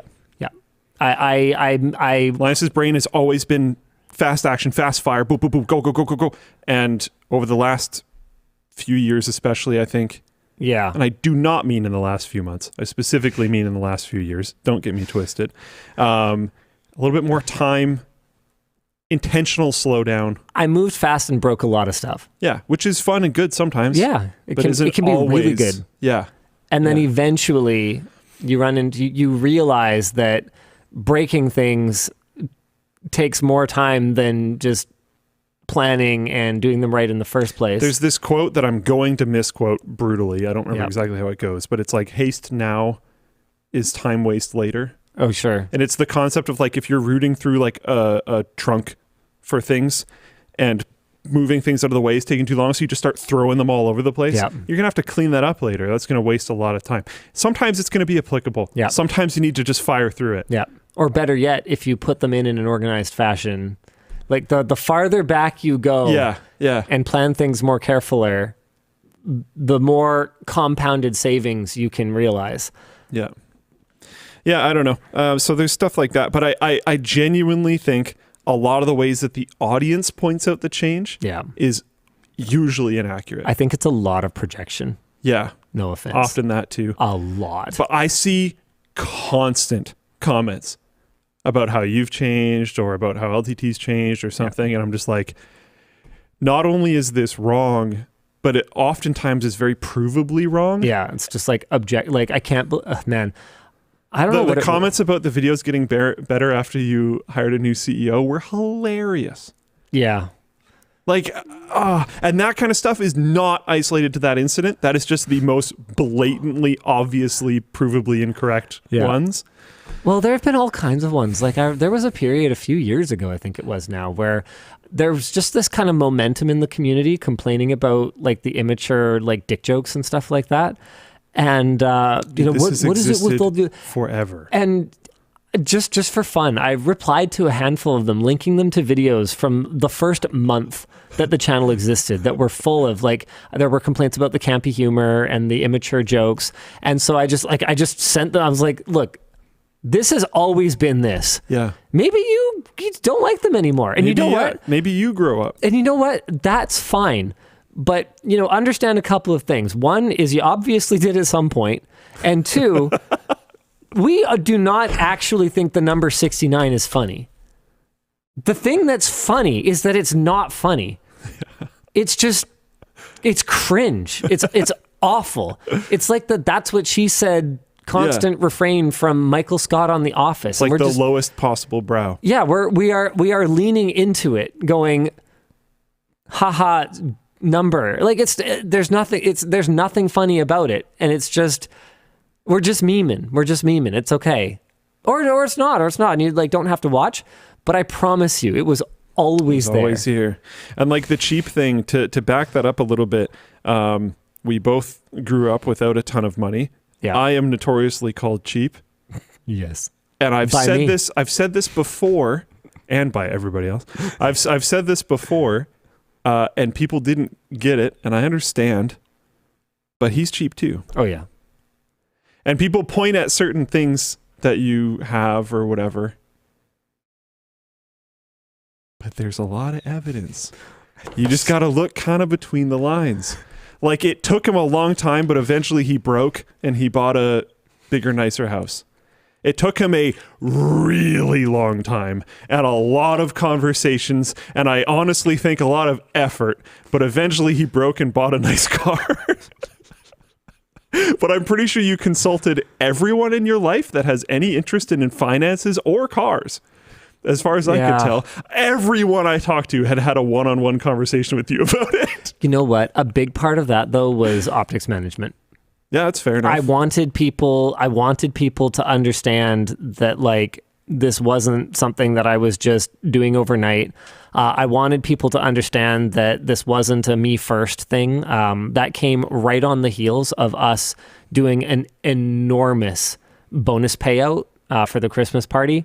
That was huge, yeah. And that was kind of the way that was a big part of the way I justified it to myself, was if I can afford to buy myself something nice like this, then I should be able to afford to buy everyone else something nice. And if I can't, then should I really have the status symbol anyway? Does it mean anything? It's like, is a status symbol really a status symbol unless you can afford to, like, give a bunch of it to someone else too? If you get what I mean. Like, this is not a change. He would have given me that talk in 2011. So I don't know. Someone's pointing out the $7 thing in Philippine Chat. S. Bowen said, I don't mind spending $7 on a coffee if the employees are treated better than Tim Hortons treats their employees. And you know what? Sure, I agree. To defend his point is either that he's just going to go without the coffee, or he'll just make it himself at home. And I know this because neither of us drink coffee because we're both cheap as hell. Oh, yeah. Oh, yeah. Neither of us drink alcohol. Neither of us smoke. Neither of us drink coffee. And I bet you, I can't imagine burning a thing I paid for. A very significant part, probably more than 50% of the motivation around not doing those things for both of us is we don't want to spend the money. And a few of those things are addictive, so we wouldn't even take it if it was free because there's a risk of spending money on it later. I'm just trying to think if there's anything other than food that I have been willing to invest in a consumable ecosystem. Do you buy any consumables? And there's so many examples of consumables. I don't know if it's fair to say, but yeah, technically. Toiletries. Okay, no, okay. Deodorant. Okay, sorry. I don't mean in terms of personal care. When I say consumables, I'm talking about discretionary purchases. So something like a Someone would say batteries, but batteries. Here's a counter. Linus spent a bunch of time in research finding the best rechargeable batteries, so he would never have to spend money on them again. Enaloops.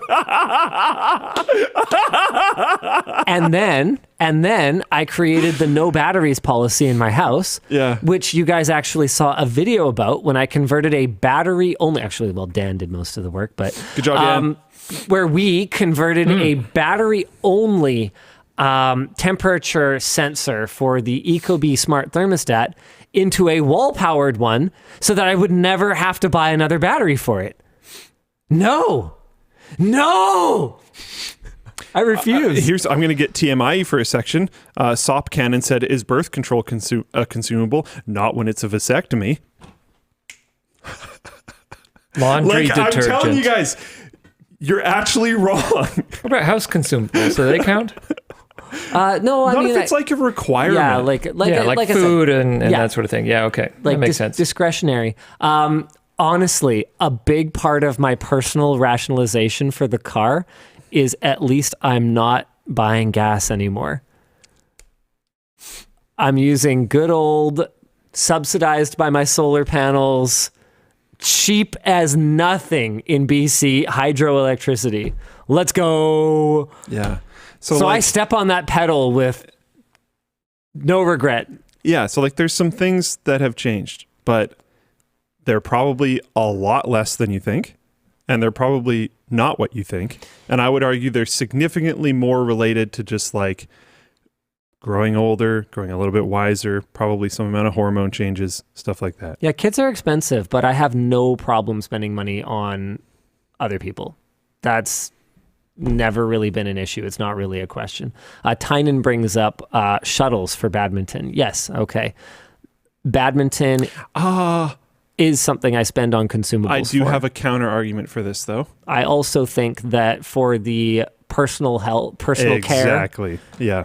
Badminton is a primary personal care method for me. It's how I stay in shape.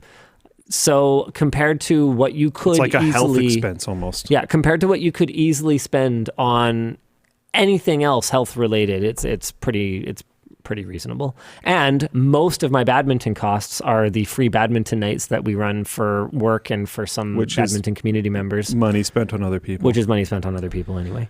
Yeah, I'm not trying to say... Yeah, I know you're not after me about it, Tynan. Tynan often comes to Baddie Night. It's actually he and some of the other team members have made incredible progress. It's been a really cool event. Sebastian asks, RuneScape. Did you spend money on RuneScape? Does RuneScape cost money? I don't know anything about RuneScape. I didn't spend money on RuneScape. Oh, okay. I don't know. Does it cost money or? It didn't when I played it when I was a kid. Oh, okay. I don't know. I don't know if it does now. Shelderin asks, car air freshener. Are you kidding me? No way. That sounds consumable to me. No, I got one as a gift that was in the shape of a Game Boy years ago, and it's still there because I'm not going to replace it. Well, aesthetically, it hasn't changed. That's exactly, yeah. It's still an ornament as far as I'm concerned. So, yeah, and to be clear, I'm not trying to sit here saying he's a saint. I'm just saying... A lot of the things that the community thinks you've changed about, in my opinion, are wrong. Yep. Yeah, okay, car tires. This is a really great example. In exactly the same way, I will replace a car tire if it's dangerous or worn out. But while the recommendation is always to do them in pairs, I've always been the guy to be like, no, only one of them is broken. My tires are a lot more expensive now. Here's a weird reference. Both the air and water filter on your fridge are expired. Oh yeah, there's no way. Because he probably believes that they're over-engineered. No, I just can't even see the light. It's like an ad. Fridges has air filters? Yeah. Yeah, for the air circulation in the thing. It helps keep helps keep it not stanky. Yeah, I mean, not in my fridge, but I'm in someone else's maybe. But I think they're also over-engineered. I do the same thing. I let mine expire for a while.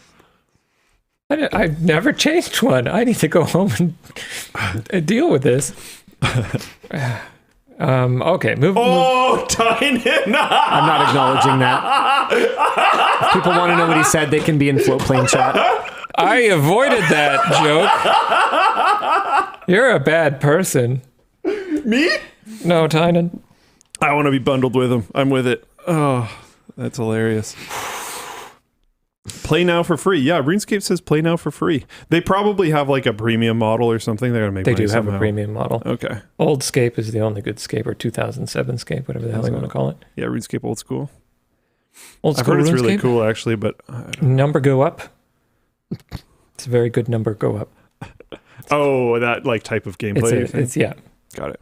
It's like it's the precursor to a lot of them. Let's see. Hey, LLD, love the show and the journey LTT has been on. I appreciate the renewed commitment to quality, but I'm wondering, what are the downsides of reposting a video like Secret Shopper 3 Part 2?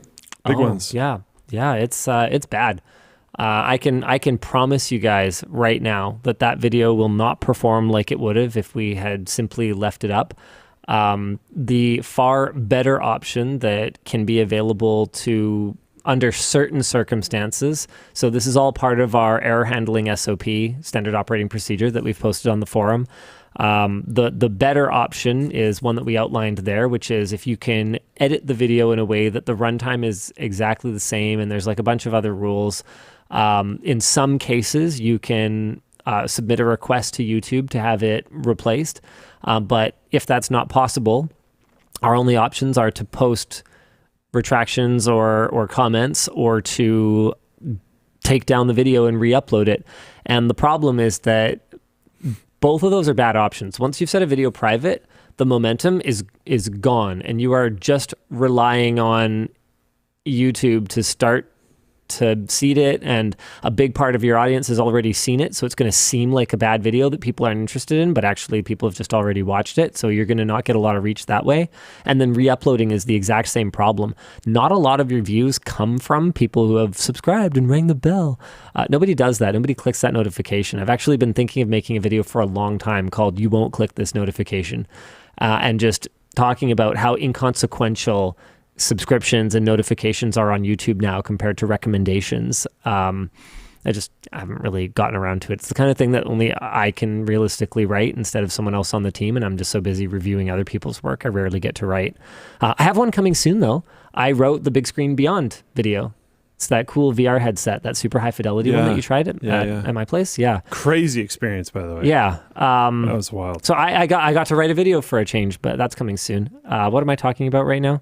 I forget. So taking it down and then republishing it again has the exact same problem, because even though most people won't click that notification, YouTube still uses that as an extremely strong signal for the appeal of that video to your audience, right? And so if you upload a video that has the same title as when you uploaded 2 days ago or whatever, most people aren't going to click it, and they're going to go, oh, signal, video bad. It's less of a problem today.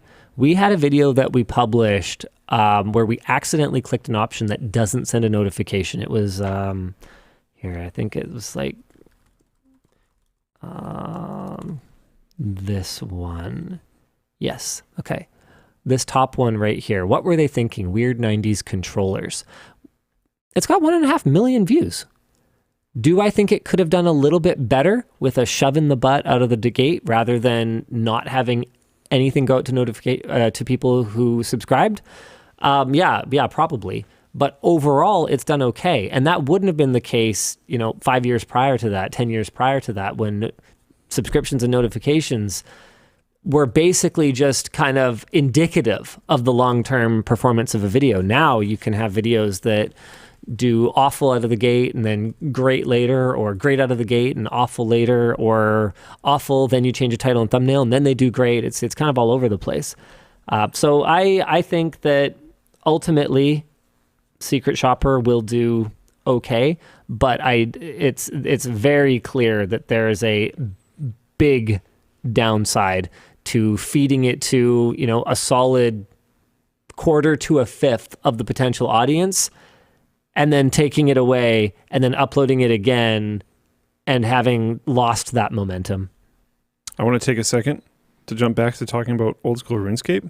Okay. I just want to say, this is awesome. Wow. So the website, if you oh, hold on, sorry, one sec. Is this official? Yes. So I'm gonna go through this really quickly. Okay, my laptop again. So you get to this website if you just go to RuneScape. If you just Google like RuneScape, you land on this website. And I was like, okay, a classic adventure reborn. Everything that I hear people talk about is old school RuneScape though. And I saw this button up here that said old school, and I was like, okay, I guess I'll go to that. Which opened this up. That is so cool. I'm having so many flashbacks. Love this. Literally, this website being like this makes me want to try the game. I don't know. And like, I'm sure it's the like boomery style millennial brain in me just like feeling more comfortable on a website like this. Yeah, this reminds me, this is a website to me. Yeah, exactly. The stuff that we have now is like apps weird visual in experiences. a rectangle. This is just like, you know, some guy named Steve programmed this by hand. Understand too. You have the external links. He had a beard for sure. Oh yeah. Have the box at the line, the external links, you know, and then you have the internal links that are very clearly just like text hyperlinks. You have very clear and obvious, easy to click buttons. The first thing my eye's going to is new user sign up here. Yeah. And then I start looking around and there's Free more and stuff. member. It's like the UI is perfect. Yeah. Oh, there's a news feed, very easy, clear to understand news feed. Not even with behind the dates, all fold. that kind of stuff. No. Amazing. I really like this 10 website. out of 10. It's great. That's all I have to say. If you were the person on that team that decided that that should work like that, great choice. It's absolutely fantastic. That's it. Next up, I guess. Love it. Hi guys, my wife and I are expecting our first baby, and we recently found out we're having a girl. Do you have any advice for encouraging a girl's interest in tech? Thanks. I think the best advice that I could possibly give you is Just don't make it different. yeah, don't change anything. And you know, engagement with tech should be meaningful. It should be educational to the degree that you can make it. It should be not a crutch. I think that's probably the most important advice as someone who's been doing the parenting thing for actually a while now, is don't treat tech like a babysitter. Experience it with them. Be part of that voyage of discovery. What is the path not taken with LTT that you are most curious about how it would have turned out? Ooh. I mean, I wasn't that curious about it until you brought it up just now, but I think the path of converting to like a like an ad agency / production company could have been really interesting. I there's no way that I had that in me. I don't think we could. It's a cutthroat world, and I don't have the background there. Okay, no, here. Well, okay. Again, I'm not sure if I'm trying to think of things to be curious about. It's not something that occupies my mind. I more look forward than look back in general. But remember that that small Vancouver-based tech media company that wanted to acquire us very early on. Yeah. And I'm still so happy we didn't do that. The reason that I didn't do it was not actually because I wasn't interested. They had a lot of experience in traditional media, a lot of advertising relationships that could have poured rocket fuel on what we were doing. The reason I didn't do it was because of ego. Speaking of things that haven't changed. Whatever. If we're being real, let's be real. Like, the people who are like, Linus has an ego, he's totally changed. Oh, fuck that. Wait, what? Yeah. This is what I'm talking about, dude. You're just wrong. If anything, it might have been bigger before. And to be clear, like, I actually agree with you. Like, I've been put in my place a lot of times over the years. Yeah, this is part of what I was saying about softer. Yeah. It's still very much there, but it's kind of relaxed. And you got to understand, like, ego is not necessarily inherently a terrible thing. It doesn't make you a bad person, but it does make you behave in certain ways sometimes. And in this case, my ego did push me away from making a deal with them because it was clear to me that they felt that they were acquiring a smaller company. And I saw it as a merger of equals. And it didn't even matter whether the company share structure was 50-50. That was not even a factor for me. It was that they clearly were of the mindset that I was a kid who would essentially work for the company and have shares in it, sure, or whatever, because I built something really valuable to them, clearly, but that they were, the acquiring party. And I was like, no, man, I'll see you on the other side. Or not. Let's see how it goes. Sorry. But that can be hugely motivating, right? Yeah, I think it was. Oh, it was very motivating. Yeah.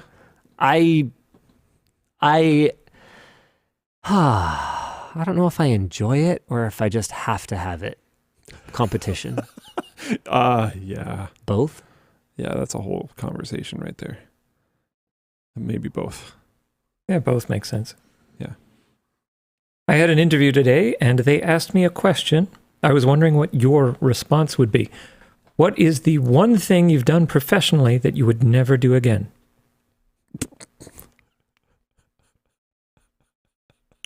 I have to pick one?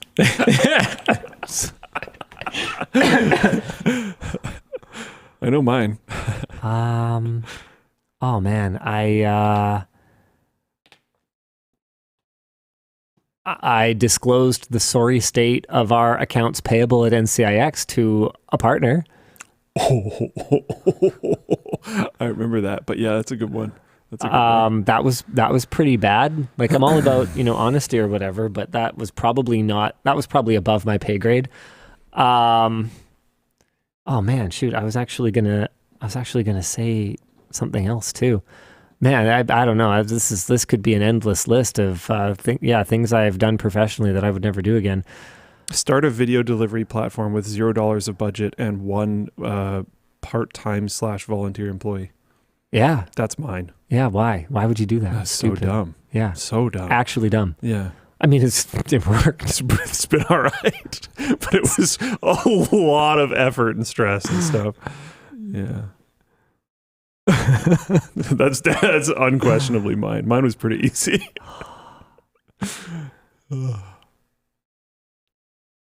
There's definitely things about our hiring practices early on that I would have done differently.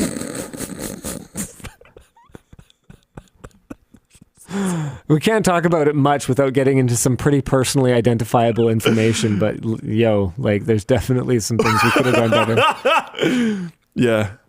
Yeah. Well, I mean, my interview was like hours long.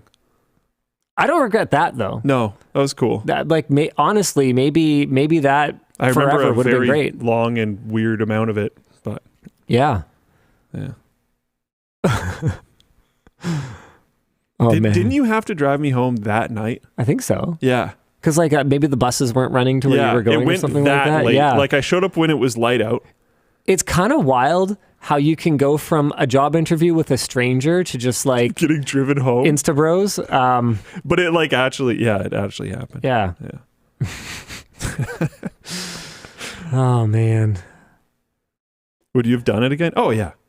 Yeah. I mean, I don't think there's any question for either of us. Like it was just stupid a lot of the time, right? But like, oh yeah. We both thrive off that kind of stuff, though. And it's like, I don't think you can be who you are today and be even remotely happy with who you are and not go back and make the same decisions. This is something we've talked about in a lot of detail on the WAN Show before, but I couldn't change a thing. Like butterfly effect, man. What if I changed something? And what if I didn't hire Luke? What if I hired someone else and I turned out to be more easily influenced than I think I am, and they got me into hookers and blow, and it blew up my marriage? And well, you laugh or whatever, right? But like, this kind of stuff happens technically. Not technically. This happens. This is one of the things that we're starting to talk to our kids about a lot. Is so much of who you become is influenced by who's around you, and the 5 closest people or whatever. We're recognizing that we are not going to be in that inner circle for our kids for much longer. And so the best way that we can influence them into the future is to try to influence who will be influencing them. We recognize it's not going to be us. And so I count as one of the, like, I don't know what you want to call it, luckiest, or I don't think it was just luck, because I was in a bunch of different circles at various times, and I kind of curated this group. But yeah, the like GVET guys. Yeah, his like gamer crew. Yeah, but they're also like probably the people that I'm closest with, even though I don't see some of them for like a year at a time. Yeah. Because we're adults now, we're adult males, and that's just like a thing that we do for whatever reason. But like a solitary creature. Quite deeply respect. Yeah. It's true though. Sits alone in the dark. It's kind of sad, but it's true. But I like deeply respect all of those guys. I don't know. I could talk at length about why, I wouldn't have made the exact same choices that they did, but I respect why they did it, and I understand why it was good for them. And these are people that push hard to get things done, push hard to advance themselves and their careers and the lives of the people around them, which is very respectable people. And if that wasn't true, if that wasn't the case, I mean, I know people, I'm not going to name anyone, but I know people that went down certain paths that I think were really bad for them because the people around them were doing those things. Yeah, 100%. I mean, I think we like to think that we're, we have our own mind and we have our own, we set our own course or whatever else. But if we're being 100% honest with ourselves, I think that we are in a position where we are privileged to be able to have our own path and make our own decisions and feel that way. If we'd had a very, very different start, we might not be in that position today, which is just another way of saying that we could have been easily influenced. We got a little lucky, and maybe we worked hard, but maybe we also got a little bit lucky. I don't think you can achieve success without some of both. I think resisting peer pressure is also like incredibly important. Yep, but I mean, okay, not going to get too personal here, but there are, I think, situations where being completely oblivious to the needs and wants of the people around you is also not helpful. And right? Sometimes like doing things that are dumb because it's fun is okay. Yeah, and sometimes... Depends on the thing. Sometimes doing something that isn't what you want to be doing right now, but isn't dangerous, and just because someone else wants to do it is okay. And if they do peer pressure you, maybe they shouldn't have done that. But these are social mechanisms that have evolved over tens or hundreds of thousands of years, right? Like, let's not pretend that all of a sudden we're going to go, oh, peer pressure, bad. That's not going to happen anymore. And there's something to be said for creating a social network by sometimes doing what you want to do and sometimes doing what other people want to do. And sometimes one of the tools that people are going to use to get the group to do something together is going to be peer pressure. You just have to also have a good head on your shoulders and avoid it when it's problematic. Yeah. And this kind of nuance, like I can understand why adults worry about kids. Like, I get it now. Like my brother and I were both very stubborn, not very peer pressurable people. And as I've grown up, I think I've recognized more and more, like even when I was a kid, that was something I valued about myself. I was just like, no, if I don't want to do this thing, you're not going to get me to do it. It's just not going to happen. And I liked that about myself. But now that I'm getting older, I'm just like, wow, there's a few situations that I remember being in that, like, if I wasn't that way, could have been really bad. Yeah. Like really bad. And I'm just like, okay, that's pretty cool. I'm happy that worked out. But you got a little lucky, probably. Probably. The fact that you even just sort of had that attitude of wanting to, do your own thing, you can't take that for granted. No. Yeah. Yeah. All right. With the as-a-service model seemingly invading every market, do you think there'll ever be a tipping point where the market pushes back and wants to outright own or manage these products themselves? I mean, I think the entire open source software movement... Was just going to say. is what you're talking about, and there's a ton of momentum there. I mean, one of the topics that we didn't get to this week, this is a great segue into it. Qualcomm is working on their first RISC-V processor design.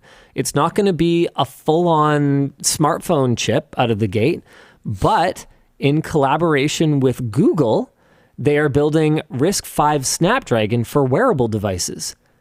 That's incredible.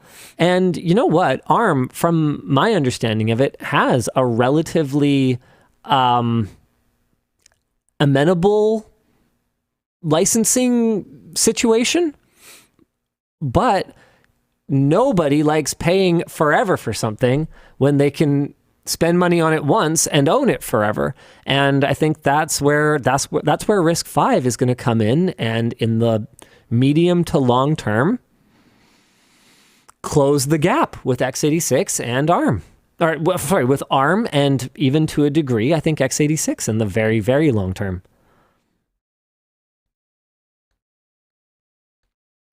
I have never used the preset buttons on my microwave. For example, popcorn or chicken, etc. Yeah, me neither. If an AI could actually predict the right settings, do you think you would use it for your appliances? So my understanding, Technology Connections did a video on this like super advanced microwave from the 90s. My understanding is what you're talking about does exist and did exist, and only doesn't exist now because it's just way more profitable to crap out cheap commodity garbage microwaves. And nobody really appreciates that level of product development anymore. Like, there's no reason that a popcorn setting wouldn't work perfectly every time, but mine burns the popcorn on my like model year 2021 microwave, even though it should just have a microphone that detects popcorn popping, waits for about whatever it says on the bag. Like, I think it's about a 2-second delay in between kernels popping, and then just stops, right? But they don't work that way. As far as I can tell, it's just a timer still. So, yeah, I think people would use them. But as it is, no, I don't use them. And actually, back to popcorn, it explicitly says on at least the ones that I have not to use that setting because it doesn't work properly. Hi, Linus and Luke, longtime fan. Finally buying this awesome water bottle. Quick question. Micro SD, external SSD, or large format USB stick for storing movie library long term, 5 to 10 years?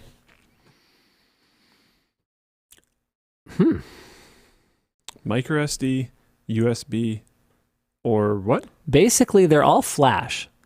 So with that in mind, I would use whatever uses high quality flash. And the most likely of those products to use quality NAND flash would be an SSD. They tend to use better controllers. They tend to use better flash. USB sticks and micro SD just use whatever the cheapest possible garbage is, because unless you are spending extra money on a really, good one, and even then, a lot of the time, it won't matter. It'll just be garbage anyway. They are going to be the cheapest, didn't make the cut for proper flash products possible chips. What about things like bit rot and other stuff I've heard? Because I've had DVDs that disintegrate, and hard drives have the same sort of issue. Yeah, nothing's going to be perfect. Even magnetic tape. 3, 2, 1, right? Yeah. How about one of each? Yeah, 3, 2, 1. Okay. After amazing customer service from LTTStore on something I broke compared to the worst I've experienced from Geek Squad, what is the worst RMA or customer experience you guys have had? I can say the best for me was EVGA. Mm-hmm. Like, hands down. The worst. Nobody's came close, but I've also never had to use LTTStore or like Flowplane customer support, so I don't know. I don't know, man. I've had a lot of pretty bad experiences. I haven't had many, but I've had to return very few things. My pool company. It's still not like actually done. They're awful. Yeah. They're awful. Mm-hmm. They don't show up when they say they will. They show up without telling you they will. So they'll like come in, quickly fix a couple of things, not everything that is outstanding, and they'll like take off, and you're like, whoa, hey, yeah, they're awful. Hi, Linus and Luke. No, that's the same one. It just got pushed down.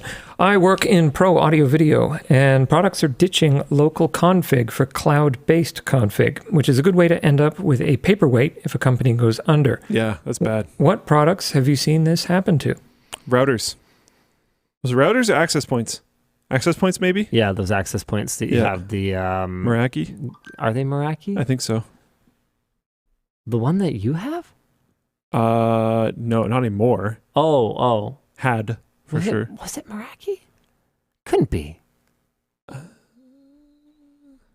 thought they had like a different like entry level. It was like a Cisco sub brand or something like that. Yeah, I thought right? that was Meraki. Yeah, that's their sub brand, but that's their like really high end stuff. Maybe I'm mistaken.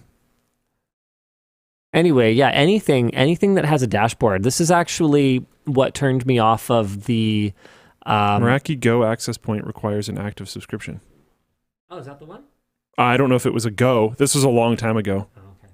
But it was a Meraki access point. I'm pretty sure that required a subscription. Yeah, the like cost as much as a car automated cleaning robot that I had looked at for the badminton center. I was like, hey, so how does the configuration work? Can it be done locally in the event that you guys don't exist anymore? And their response was, don't worry, we'll exist. And I went, yeah, I'm not going to spend tens of thousands of dollars on a robot that all of a sudden doesn't work anymore if you guys don't support it anymore. That's absolutely ridiculous. Oh,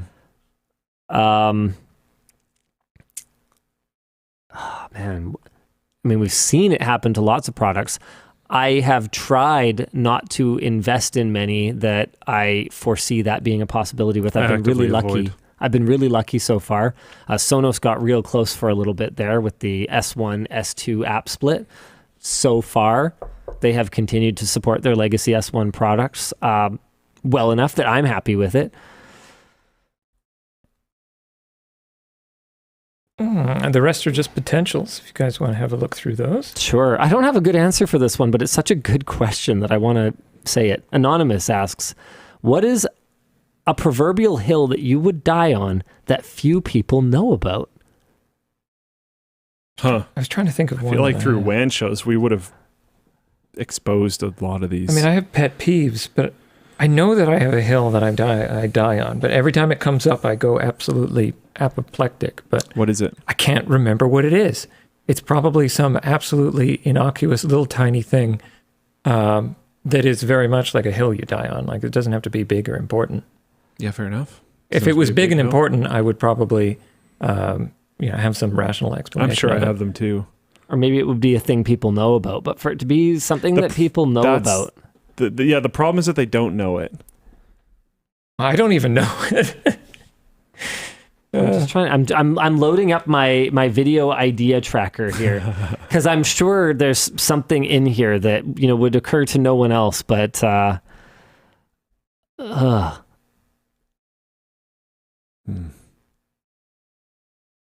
buying high-end computers is stupid. Yeah. But I think everyone kind of knows that. Like, we do it anyway because it gives us satisfaction or whatever. It's fun. But like, number go up. You're so much better off buying a mid-range PC every 3 years than a high-end one every, 6 years or whatever the math works out to. But then you're never having the high-end experience,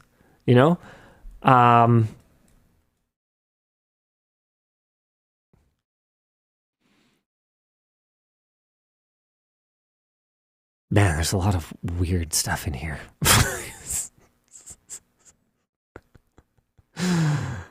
All right. I'm not going to find anything useful for this. I feel like as a media personality, I think that's the problem. I spend 4 hours a week, basically. Is that how long WAN Show is now? I think it's like 3 or 4 hours. Somewhere around there, yeah. Talking about everything that could possibly come to my mind, to the point where after WAN Show, I don't even really like talking. Yeah. And like, even sometimes the next day, I'm just like, I'm just like kind of done talking for now. That's it. That's all I got. So I don't have that much to share. I feel like WAN Show is surprisingly draining. I want to highlight that question so you guys can, use it to start a conversation with someone in your life. Cool. That you want to have a good chat with. Chris E asks, any reason Build Redux wasn't included in Secret Shopper despite being a past sponsor?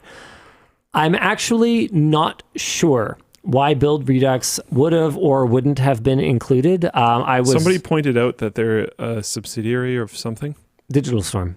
Yeah, but Digital Storm's not in it either. Oh. I don't remember why we do or don't include Digital Storm. A lot of the placements in Secret Shopper are as much because we've shopped them already. Like, I don't know how Main Gear's business is going. I don't know how relevant or not relevant they are today compared to when we did the first one 4 or 5 years ago or whatever it was. Got it. So you're just doing repeats. But then we added Starforge because they are highly relevant. And then Cyberpower